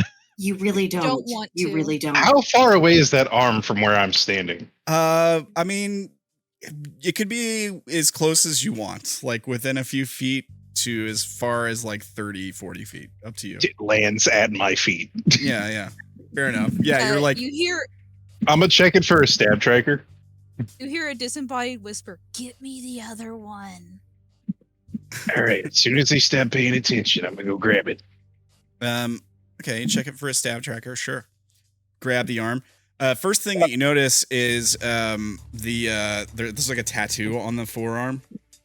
Oh, neat. It's still moving. No, wait. Yeah, the arm grips Stood back. still. Yeah, it just starts. It's like Mr. Hand from Addams Family or whatever. Thing! Yeah, thing. Okay, yeah. Just like the grabby thing. Yeah. But yeah, he does have a stab tracker on. All right, I'm gonna Gross. toss And also a that. tattoo. Yeah, I think the other arm probably would have it too. Yeah, I'm gonna take the stab trackers off and toss them to our resident tech priest. All right. You So- just hear maniacal giggles. Add 2 stab trackers to your inventory. All right. Let's see what happens next. Oh, I can't wait to see what happens next. Yeah, me either. I'm willing to burn my influence for this bitch. Yes. What the fuck? Oh my god. again. Score. Do it! All right. Do it! Suffer! It's a 3. It's not a critical fail. But she's out of commission. Yeah. But it like catches her arm. There's a snapping sound. All right. She grunts in pain. And she says, it's just an empty cable. It's been ripped out. The core's not there. And she screams for a minute, but she like grits her teeth through it. Breaks a bone in her arm. How long is her hand caught? For like a second, like a split second, like a fraction of a second. You want to do something to it? You can try. No, not with how short it is. Hang on. Do I have the death touch thing, or was that Dank B? I don't B. know. Damn it. It was Zach in this game that had it. Hang on, what did I grab for this one? You got the That memory thing- stealer. Yeah, I could try to use that second to steal her memory real quick. Good. You could try. You gotta touch her though, right? Yeah, but she just smashed her hand. I don't think she's gonna notice like a finger poking her hand. Also, that could be scary. Yeah, The fuck touched me in there? fear of the unknown. Make her roll on that.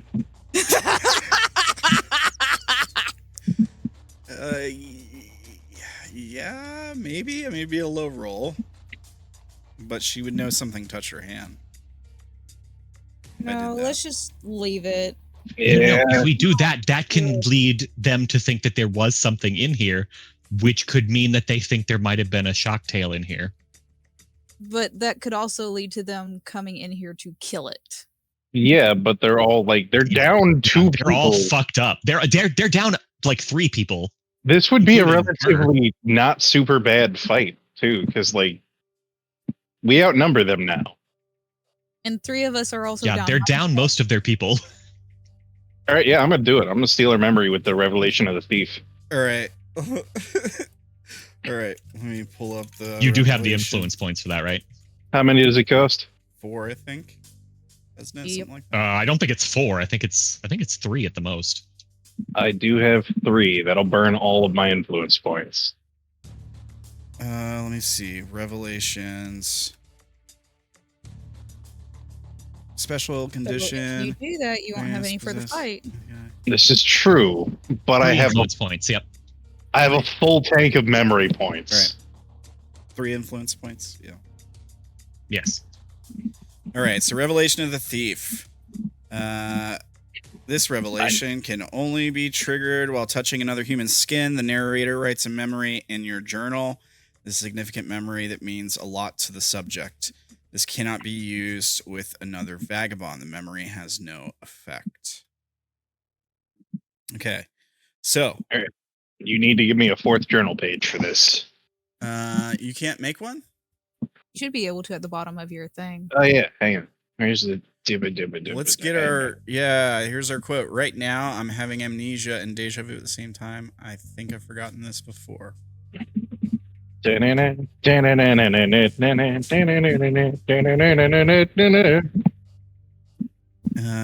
Okay. So, here's the memory. Where's the page? It'll be like at the bottom of the entire I'll have to thing. move it. I'll have to move it to the players folder by your other pages. You got a couple pages down here, it looks like, Dank. 4, 5, and 3? I've got Did you plenty make of- ones and not know about them? Probably. Where are they? The very bottom. Very bottom of the list. outside of the players folder. Outside of the Do you page. see them? I don't. It might not give you permission when you generate them. Let me check. That's weird. It was fine. It gave me my permission. It didn't so give it is him strange. for some reason. Can be edited and controlled by. Okay, I just added page 4 to your. You have permissions, and it's in the correct folder right by your page 3. Neat. That's kind of funny that that's your quote now, since that's kind of what Ernest is going through. Yeah. Yeah. Okay. So, the memory you get is it's similar to one of your own memories, actually. Like, not one of your memories on your sheet, but one of your memories from, like, just being alive. Like, one of your first memories in Nibiru, actually. Waking up in a, like a pod, some kind of device. Very similar in style, almost identical. However, when the top opens, instead of it immediately being flooded by water, and her swimming out of it, she crawls out of it into a room. We see her like crawl up out of the floor and stand up in this room. The room's fairly Spartan. It's nicely decorated for one, which is kind of odd. And sort of around the room are just like various like sort of it's so the floor would be like some kind of white tile. The tables and sort of shelves on the wall would all be like probably some kind of white metal. And the walls are probably also white metal. There is a window that looks out. It's like a full one of the walls is just like a big window. And in the background outside the window, you can see like the city of Nataku. So you can see like the circle in the background or something. And we see like on basically like some sort of coat rack, some clothes. The tables have like various weapons on them and armor. And yeah, we see her like crawl out of this tube and immediately start putting some of the clothes and armor on and attaching weapons to her hip and stuff like that, and putting a hood on also, and like this mask. And she draws a sword, and then we see her like press a button on the armor and disappear. And then she like it flickers for a second, and then we see her like reappear pressing the button again. And and then she nods. She walks over to the edge of the room, and the door opens. When the door opens, we see the hallway of the tower. The tower that you guys are in, like one of the top floors. And she looks out the hallway and sees two other people down one side of the hallway already talking. She looks towards the room, across the hall from her, and the door opens, and we see a person standing there, one of the guys who got their arms cut off probably, as they like walk out into the hallway and meet and start talking. And yeah, she probably says something like, "What's going on? Something must have been wrong. The signal was interrupted." Like we hear the same conversation from earlier that Derrin was hearing, right? And then that's where the memory ends, I think. So this person literally just crawled out of a tube. Similar tube to what you woke up in the lake. Yeah, in a room. Yeah. And what's this person's name again? Well, I don't think we've given them a name yet in anything. I don't know that you'd get it from the memory necessarily, but No, I think it's only the dreamer that gets the name from the memory. Okay. yeah. So they've been hiding in this tower this whole time. We don't really know. We don't have context to what we just saw. We just see this weird scene and it doesn't really make much sense. Right? Like, yeah. The fact that it linked into what's currly going on is Yeah, yeah. interesting. Yeah. We know that. We know that it leads into what's currently happening. The other detail I'd like to add is that when she climbs out of that pod, I think probably the lights in the room would be out. And then as she's like getting ready, we see the lights flicker back on. And like the lights, the screen, or like there's any lights or anything in the pod, like what would be like hooked into the back of her neck, like what was hooked into y'all's. None of those lights would be on either when she wakes up.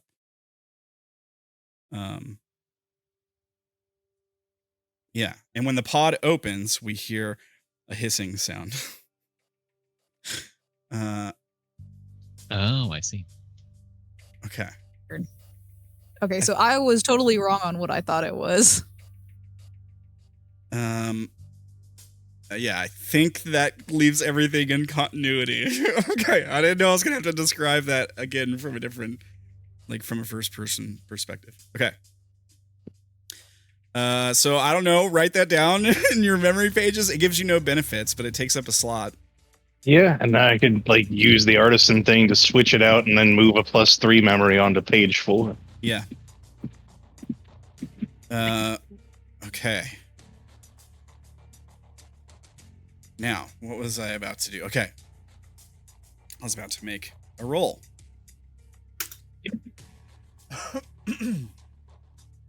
All right. Anybody want to spend any influence points? You gonna know. I almost want to see what this does. Yeah, like if one of those 4s, like if one becomes like not a 4 and one becomes a 1, that would be hilarious.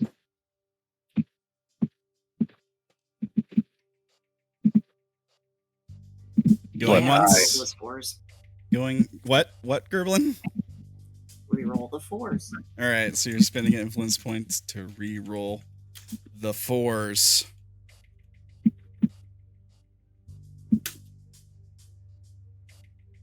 Okay. So here's what happens. You okay? Are you all right, Caitlin? Yeah. Okay. I didn't know if you were like gasping or like something surprised you, or if you were yawning. Yeah. All right. All the above. Yeah. Okay. So yeah, she swears for a moment. She looks to the other, like I guess you wouldn't really see that. We hear her swear for a moment, and then she says to someone else, if it's, I didn't feel it in there. We hear like an injection sound. And she goes, you haven't tried it yet. Give it a shot. God damn it! That's their last one too. And the person like does the thing. They reach their arm, it gets caught and it broken again. I'm gonna give them a perception roll this time, though. You guys want to spend influence points again? Yeah, reroll those two. Oh my god, no, stop letting him win. Look, this is circumventing. Still got a 4. Damn it. Anyway, any more influence points you guys want to spend? All right. So the person does break their arm. There's another yelp of pain, and they pull their arm out and swear. This one's also female, and a voice, she says, the cable was, there's nothing on the end of it. The core's gone. And then we hear like the one that just broke her arm a minute ago, say, gone. All right, take a look around. And they do, as you hear like some footsteps walking around.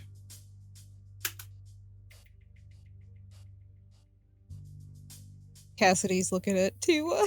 Does she still have it? Does she still have what? The core. Yeah. She's still got it. Dank is standing there holding the 2 severed arms. Yeah. She's still holding the core. She looks back at you, like you guys are just exchanging nervous looks, trying to be quiet, right? Cassidy's still Arms invisible. full of arms. How can I Arms hold full all of these arms. arms? Yeah. If only I had more arms. Oh, wait. What you saying, Maury? I was asking if Dank is flopping them around. Quietly, yes. I'm just waiting for somebody to be like, I need a hand with this. Here, have a hand, and it's a severed arm. Yo, if they find us, I'm going to be like clapping the hands. You guys deserve a hand.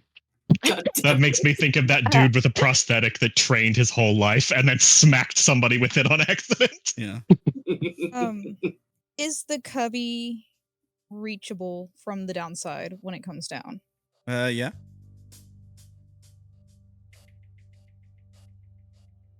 Don't put the core in there. Is the core a perfect cylinder? It's like a sphere. It's a sphere. It shape. could roll out if you put it in there. Okay. It could potentially, like it was attached to a cable before that was like fed Yeah. through a hole, and that was kind of holding it in place. But Well, my thought is like, how stupid can we make them look, and her like come back in a second and be like, "You morons, it's here." That would be pretty funny. you could. Right. You could also crush the core in the piston. Or they could get it and then we'd never figure out what's on it until we go up there and kill them. Well, yeah, but that's just the transmitter. That's not even going to have any data. Transmitters don't keep data. It would be the stuff in here that has the data. Ah, good point. But it's an AI core thing. There's like a robot mind in there, right? That is what I could talk. That's most likely what I could. If it is talkable, this is what I could talk to. Right. If it's talkable. Up to you guys. You could like speak toaster to it, and then if it doesn't respond, just yeet it in the thing. Well, it doesn't have power right now. Ah, shit. Oh, I don't know. All right. So she tells them to look around, and you hear them you hear their feet on the ceiling as they start like looking, checking out the area. Wait, wouldn't people have like? Dank, you're roboting We really can bad. barely hear you, dude. Wouldn't the right? Didn't get. I got. Still can't hear you. Wouldn't the, and then that was it. How about now? There we go. Yeah. Kind Alright, of. Wouldn't the other tech lady have more cores on her? Maybe. Sure. She had some back in her room. Yeah. Damn. I was gonna say we could just like throw a other core in there and maybe hope they don't notice. They But we wouldn't don't. until they went to check it out, kind of thing. Well, we're probably gonna have to fight these people. I mean, if you do, they're seriously wounded. So, Yeah, this should be hilarious. Just have Dank smack them with their arms. Right? We've heard what a shock tail sounds like, right? You've encountered a shock tail, so Encountered them. You had like a memory. Good luck trying to mimic it, though. I have a wind-up toy that makes noise. I'm sure I can fiddle with it. I don't know if you'd be able to get it to sound exactly like a shock tail. Wait, wouldn't Naela have a memory of being a shock tail? Didn't you have a memory like that? Naela's not here. Naela, yes, she's but not she's here. not there. It. Dank. Yeah. I'm waiting for something big to happen and be like, oh my fucking god, we gotta go over there. Because otherwise, I really don't have a clue what's going on. That's fair. Or Alright. maybe I can use it to make skittering noises? We could make skittering noises with our fingers. You could. This is true. But I can... But the idea that there's lots of things down here. There's 5 people down here. I think the element of surprise would be way better than getting them kind of off their nerve. They're already off their nerve. Well, it's more like the idea that the shock tails have gotten down here and the thing got down here is down here with them is my idea. What if they just decide Look, to throw if a they come grenade? down here, it doesn't matter. If they throw a grenade down here thinking there's some local wildlife messing around with stuff, then we're all dead. They wouldn't throw a grenade down here because they need the equipment down here. What if it's like a flashbang? That wouldn't damage the equipment, but it would really That mess also up. wouldn't damage us. It would stun us. We're in an enclosed But that wouldn't do anything. It gets you captured, though. If they come in here, they still haven't even decided to come in here, and I don't even know how they would come in here. That's a good point. Well, my idea was like, we sound like a big enough group of them that they're like, we'll wait for them to clear out. It's so funny that you guys are talking about this stuff now. So what I'm hearing is we're not spending an influence point on this roll, right? Remember that's what we were talking about, guys. Just so you know. Okay. So they walk around. They walk around on the. You hear them walking around on the ceiling above, like where the piston is, for a moment, and then you hear one of them say, "Hey, what's this? I don't remember this being here. Hey, shine your light over here. Take a look at this." The panel we did up, but we already welded it, so it doesn't matter. And then you hear another one say, looks like a weld. That's weird. Do you think somebody's been in there? I don't know. Question is, can I tell how fresh it is? I'm about to see. That is Roll the 4. spending another influence point. All right. That's still a 4. I don't think it matters if they know how old it is. Yeah, it does. No, it doesn't. They still don't have a way to get down here quickly. They can try breaking. If they do, it through. doesn't matter. They have True. They have an energy sword, bro. You didn't say that. Yeah, Dank also has an energy sword. What's good? Yeah. Not from the woman that we killed with the glass. One of these people is the woman that Dank got his from. Yeah. Well, okay, but that also wonder wouldn't if- necessarily mean that she had one, but still. I wonder if she remembers that. No, well, she has an energy sword because she picked one up in the memory that I got from her. But like, if she remembers that I killed her before, this could be hilarious. Yeah, we don't have any idea if she remembers the interaction with you before or anything like that. But I remember that it's the same person, don't Yeah, I? yeah, totally.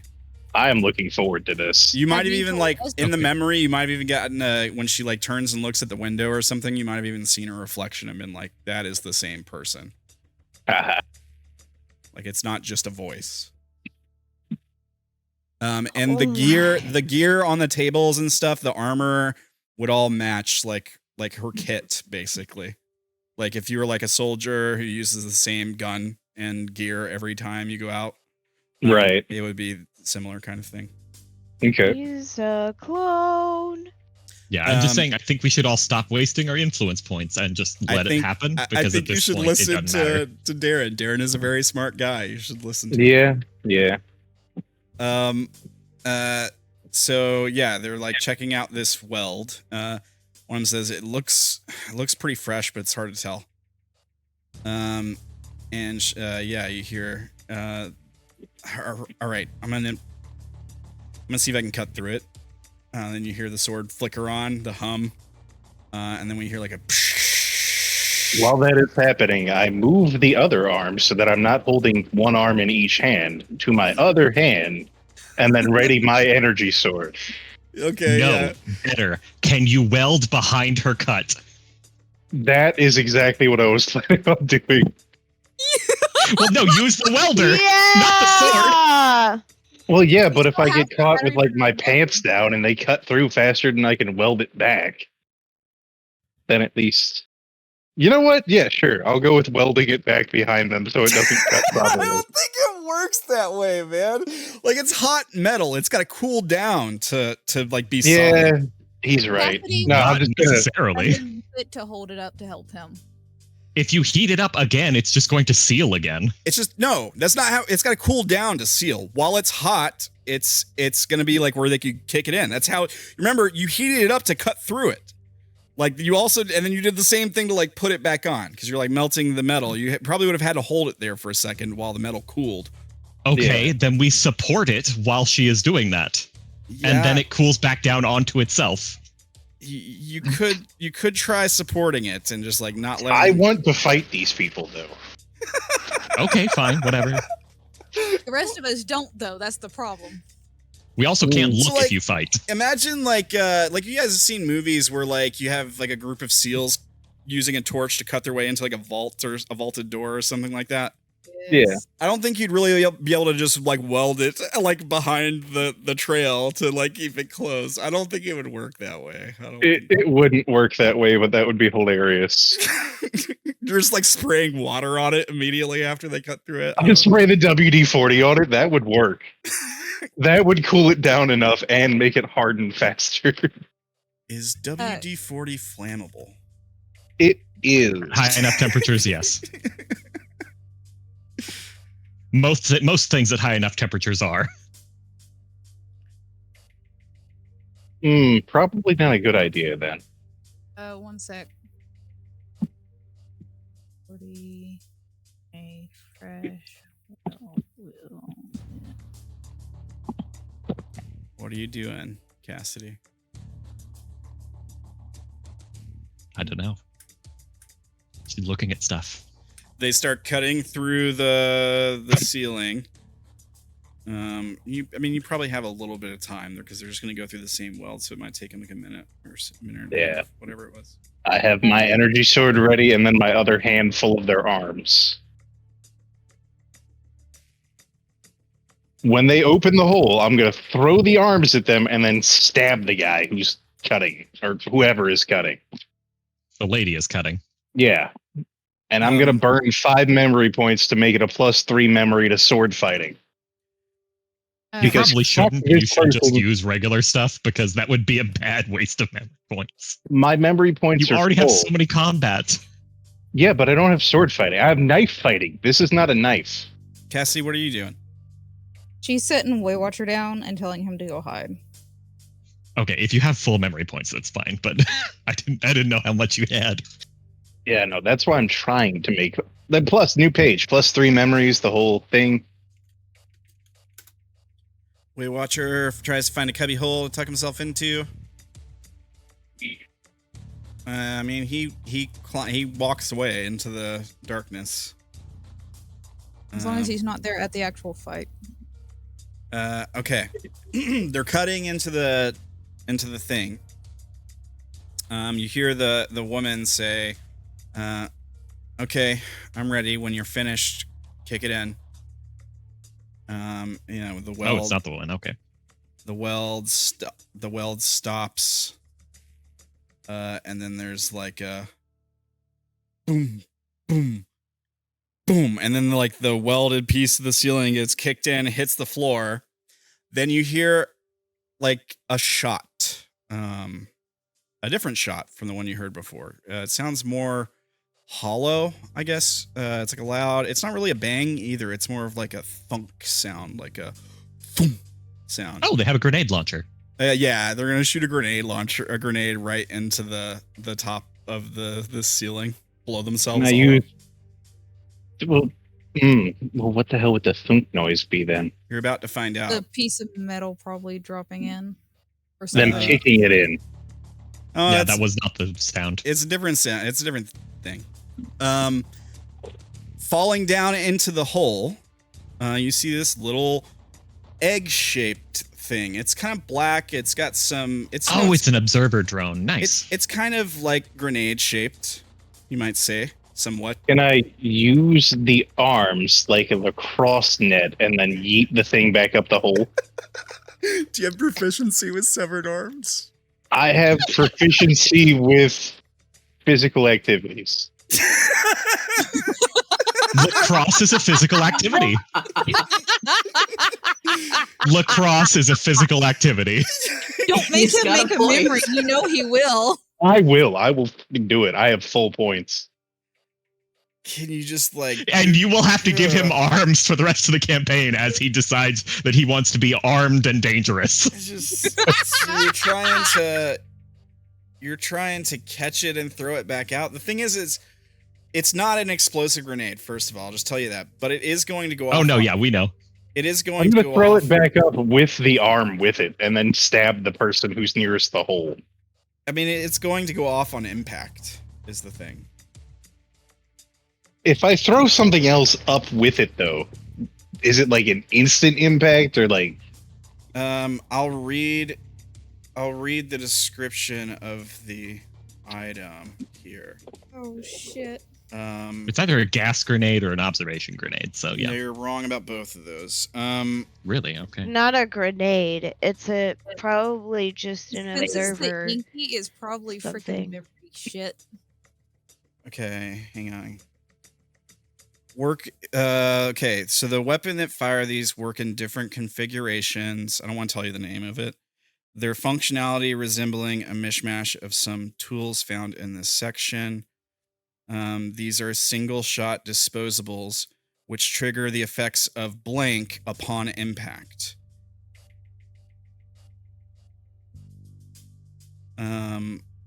So as soon as it makes contact with the arms or the floor Go. before you try to pick him up, a thing is gonna happen. Yeah, but if I throw the arm up with enough It force, doesn't matter. And he's saying whatever it is instant, probably. That's the word straight out of the book.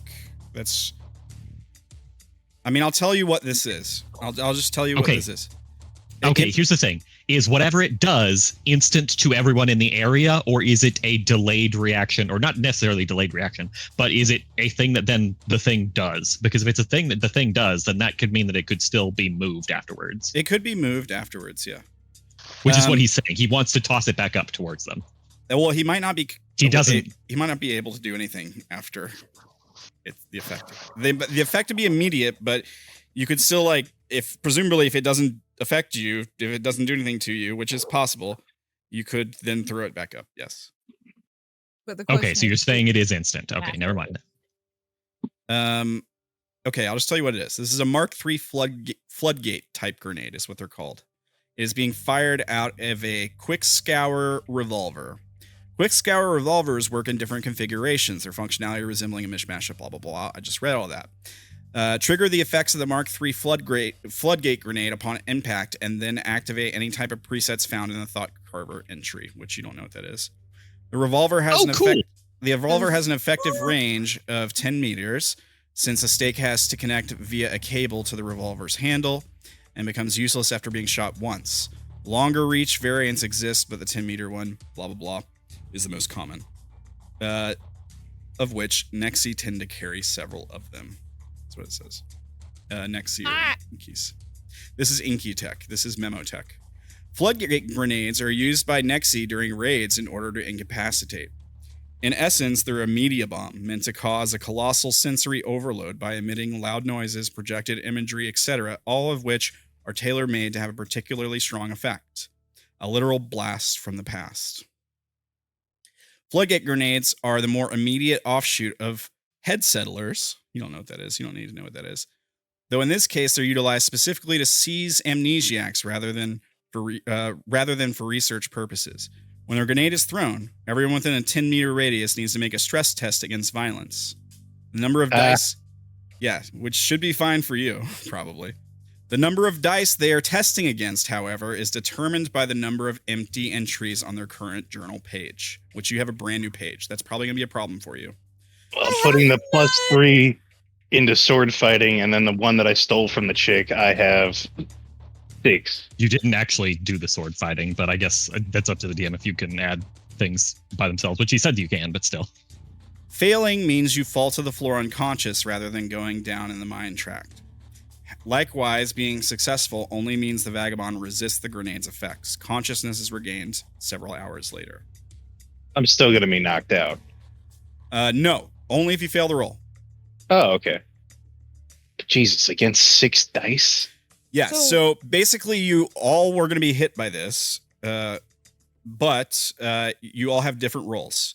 The number of... You're all making contested rolls, but it's against however many memories you have open in your current journal page. So if you have a blank page, I think it's like 10 memories, it would be 10 dice.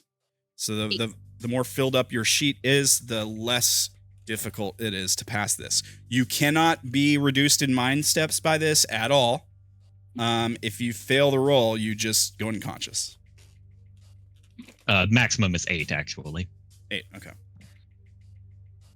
Well, I'll be making it against 6 with 6. So. All right. Here is your DC. What, Maury? I haven't made a new journal page Jesus yet, fucking Christ. my journal page is full. And I don't think it affects her. Yeah, it doesn't say anything about there being a minimum, I don't think. Determined by the number of empty entries in their journal page. You have no empty entries, then you make a check against no dice. Although it does, okay, the book technically says that once you finish a thing, you have to make a new one. So you would technically be starting with a brand new one. That's true, yeah. That's why it doesn't say anything about that, is because once you finish one, you're supposed to start a new one. A new memory. Do you have... Then no matter what, I'm down. Maybe, not necessarily. yeah. Don't you get your first one on the... No, you don't. Never mind. No, I was I thinking it's a don't. different thing. I'll add your... That's going to be 8 dice against 3. Yeah. Yeah. If I can... But I could roll really shit. Get somebody to re-roll those 4s. I just wasted my good roll on Dank, so... God. Yes, re-roll those 4s.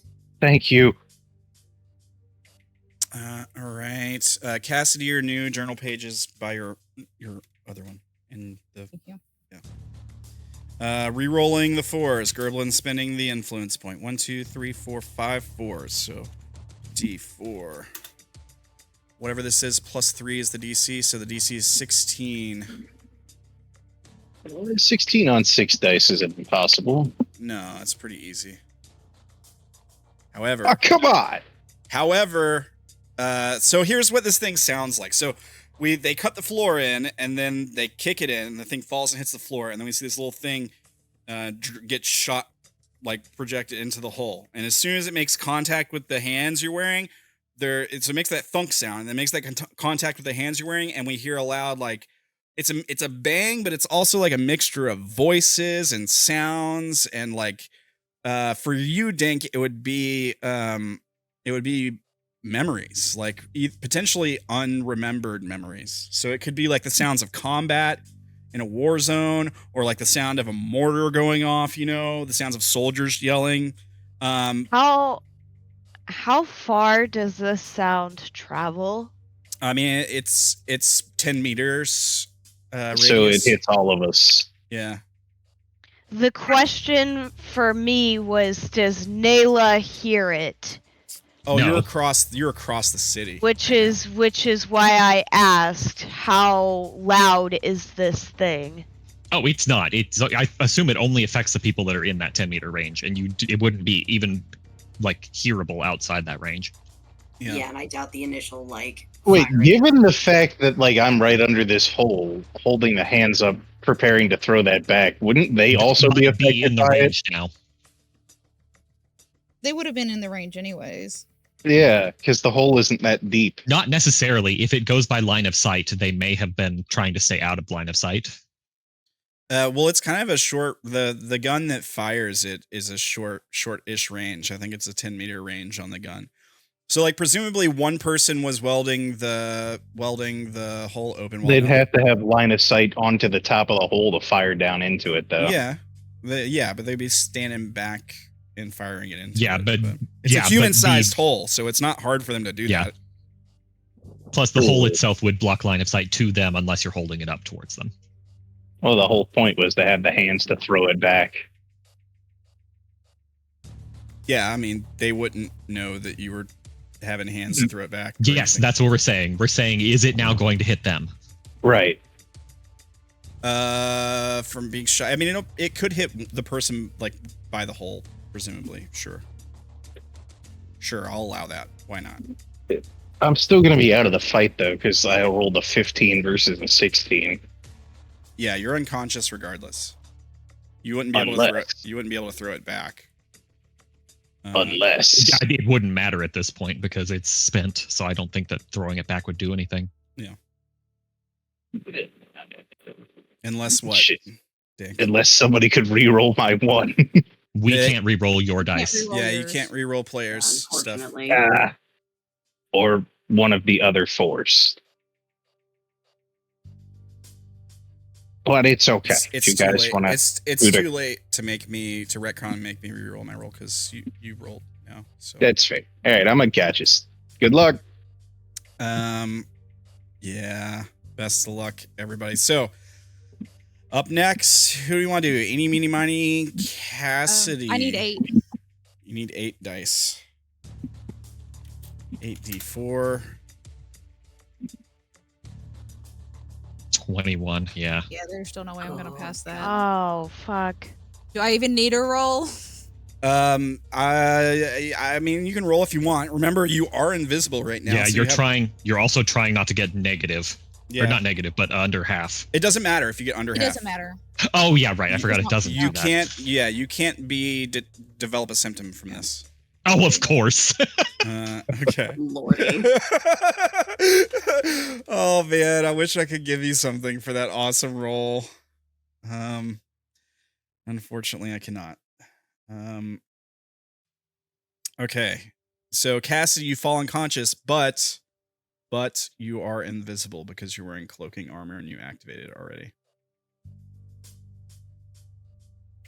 The Boy Watcher doesn't come out of hiding. You told it to hide. Did. I don't know that it would, at least not right now. Waywatcher wouldn't be affected by this grenade anyways, but No, yeah. next up, let's do Derrin. How many dice you need? I need Derrin? 5.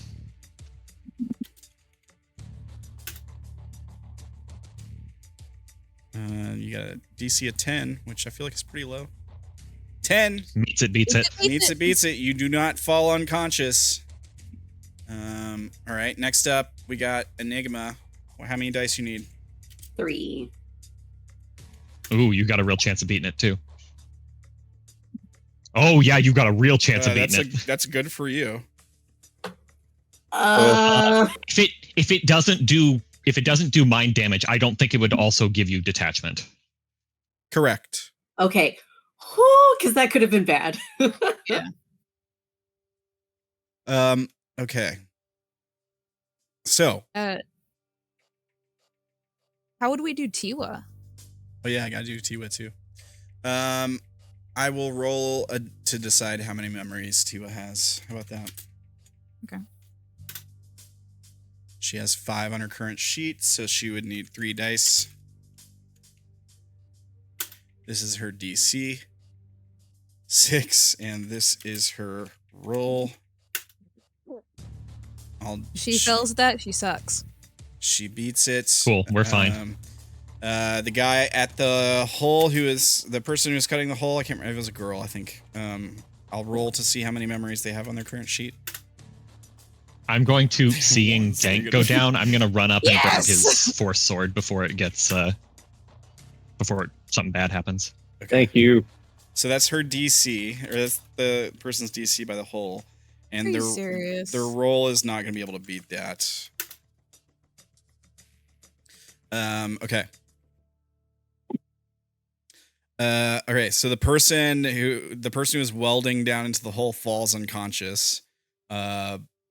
Well, you got one down while you were going down. It's something. Okay. They don't fall into the hole though, and like damage themselves. Oh, sad. Okay, so but we got 2 combat people are out. Yeah, we're I down. have enough memory points to make a decent meme for this. All right. Do I at least get to stab one of them before I fall over? No, they don't. No. They didn't jump in. They shot this grenade in first, so you get knocked unconscious immediately. Okay. Unfortunately. I also do need to leave in 15, so. Do we want to? We can cliffhanger ending it right here. We can do that. That's a good cliffhanger ending where we see them drill this thing, shoot the grenade down there, and then 2 of you guys just pass out, just fall unconscious. Yeah, I would just to make sure that you know, I'm grabbing Dank's laser sword. That's fine. Yeah. Just to make sure. If you want to go ahead and add it to your inventory, you can. Dank, you can take it out of your inventory. I'll put it there temporarily. You can just probably put yours loaned instead of like deleting it, just so we don't forget. That's fair. I think that you guys got a real chance of making it. I don't think it's the end of the world, but we'll see next time. I think this is I mean, I guess it was the main lady who had the sword, so I'm gonna say that that's who is unconscious. Boom.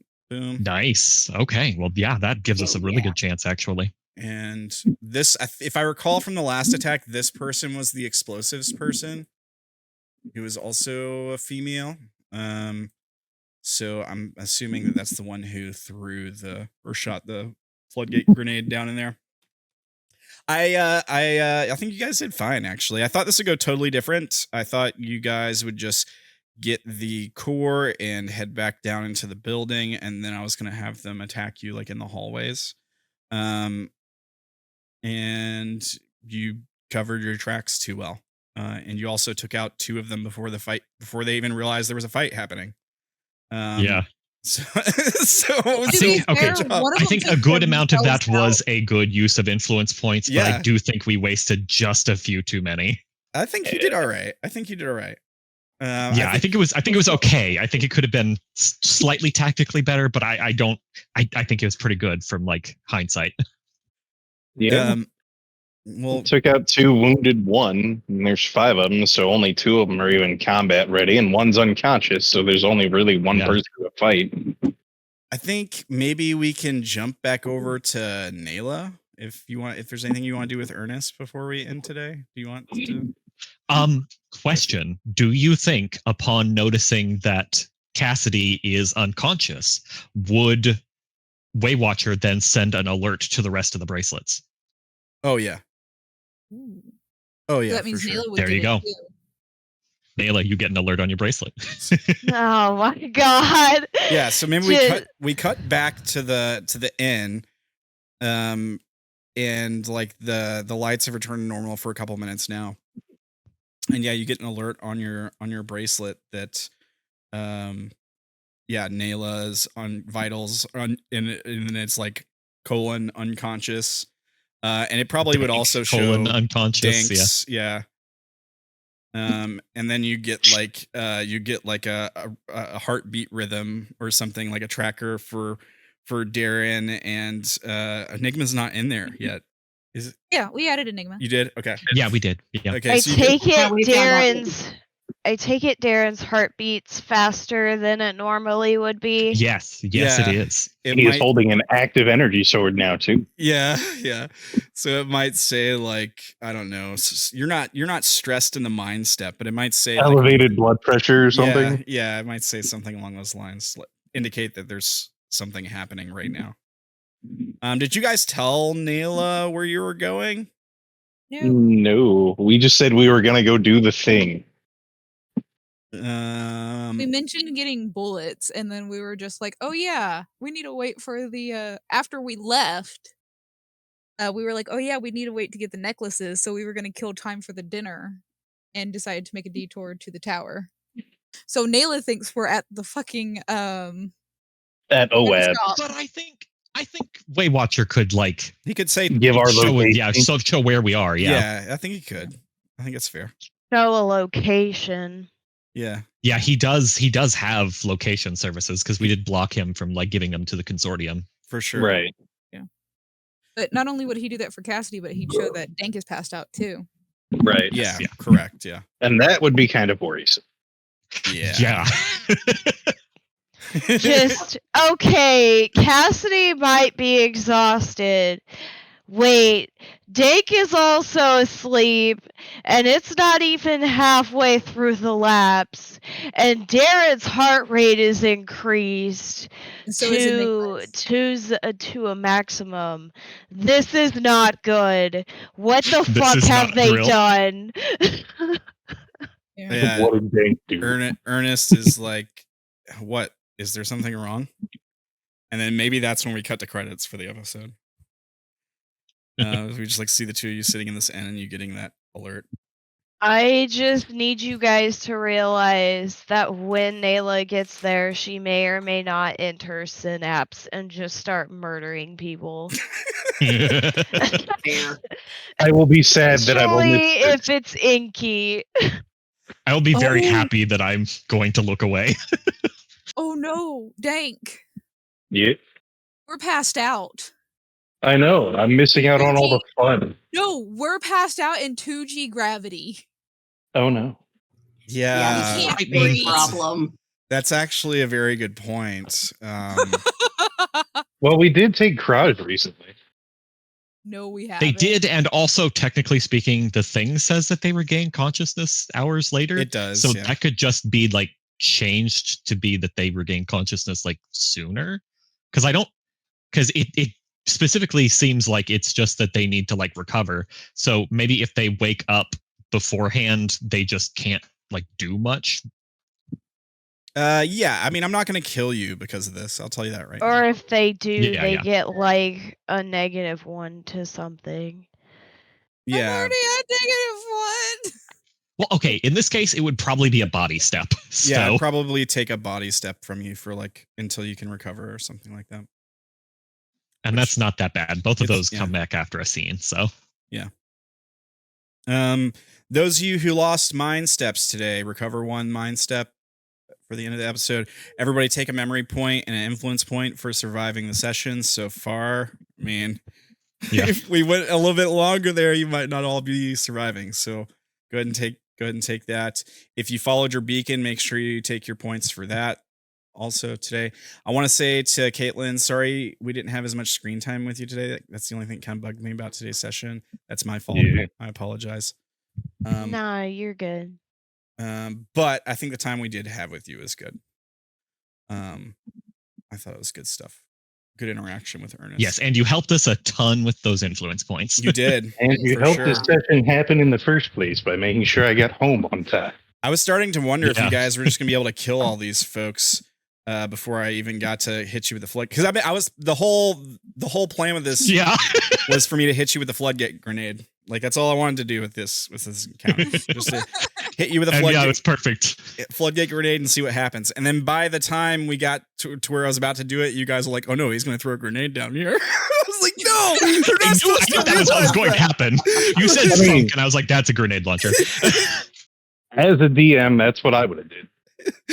Oh no, that's perfect. That's exactly what needed to happen. But still, I was like, well, they wouldn't use a regular grenade and like blow up the tower if they're running some kind of experiment here or whatever. oh, exactly. Yeah. So, This is what Naela said. Don't trust the tower. And what did you fucks do? We didn't You got trust trusted. Shit. We You went here. still We went needed to check it out. there. No. I'm excited to see It's if not trusting, but But anyways. this is where the caravan is too. So yes, yeah, some of the refugees came in here on the Then lower this is levels. a real big fucking problem that's gonna this is be supposed to handled. a safe place. Yeah, so the It- reason the issue with the tower, Caitlin, was that it's like a safe space. It's a safe space for vagabonds, built to be that, but it's also a front, so it's disguised as like a textile warehouse business kind of thing. Mhm. And the one thing they found out last time is there's something happening in the tower that causes all the vagabonds that stay there to not be able to remember things, to not be able to make remembrances. So they can't make memories. And that was the reason they were trying to make sure that they had stopped it from doing that, whatever, because they tracked down basically where the anomaly was that was causing that. And they figured out that it's either the core that they removed or it's the transmitter that it was attached to that they cut the power from. So now the tower is safer, kind of. Like vagabonds can actually make memories there now, and they're not like cut off from their power or whatever. And once we kill the Yankees that are here, they might send more people, but by then the jig is up. Yeah. You got a tower full of vagabonds. Like, we could totally fight them off. Yeah. As long as some of them aren't like Trader Ken or something. Well, we can just kill Right, them. that's the thing. Well, that's the thing. If they're traitors, we don't know if they're traitors until they're traitor. Yeah, yeah. I would like to see Naela meet up with Reem on the way in. I think I might try to make that happen because Naela hasn't gotten to meet Reem. And when we saw Reem last time, I was like, man, it'd be cool to have Naela meet him. Who is that? Reem is Reem another is another wildlander. He's a wildlander they met in the tower who like dreams of being an actor in Asher, I think. Yeah. Yep. Ah, gotcha. But we'll see what happens next time. You guys did good today. So I guess it's shout out time. So let me pull that stuff up. For those of you watching on YouTube, all the stuff I'm about to talk about is in the description down below. So you can pop down over there and click those links. First up, we got Gerblin, who played Enigma for you today, who you can find at twitter.com/sketchingspace. Go check out the arts. There's more arts coming. Yeah. And it's looking we good. saw Enigma's new profile pic. You can see the full thing over on Twits. It's live. It's been live for a while. And yeah, I did post a whip earlier today. Right on. Thank you, Gerblin. Let's see. You can also check out the art for Cassidy Williams, who's played by Mori for you today at tiktok.com/iatakuhime. And you can get this unconscious murder hobo some coffee so that he doesn't get knocked unconscious all the time. And you can do that at buymeacoffee.com/brokendank. Here is the link for that. Get him some coffee because we don't need him getting knocked out by floodgate grenades. They need somebody to fight these folks. And it's, severed arm guy needs to be conscious to fight. You can also jump on our Discord. It is public now. So you can pop in and say hello to all of us. So there you can see funny memes that get posted. You can ask about lore. There's like lore talks and stuff that goes on in there. And you can see all the general chat. Art posts, the chaos, which I missed tonight. I'm gonna go back and look at all the memes. Holy crap, I missed a lot of memes tonight. Yeah, I tried to do my usual thing where I describe everything happening with memes, but like stop about Story and meme. 3/4 of the way through. You got the darkest dungeon. Nice. You guys usually do pretty good with the memes in there. So if you want to see the show in meme form, you can do that on the Discord. There's the link for you there. what else we got coming up this week? Friday night is Unknown New Orleans with the folks from A Wise Man Once Realms of the Fables group. That should be fun. Caitlin will be joining us over there. What are we doing this week, Caitlin? I forgot where we left off. I've slept since then. We are dealing with Gravy and Clip, and then That's we're right. gonna deal with Stretch Man. That's right. That's right. Maybe we'll finally. Sorry, get did to you the- say gravy?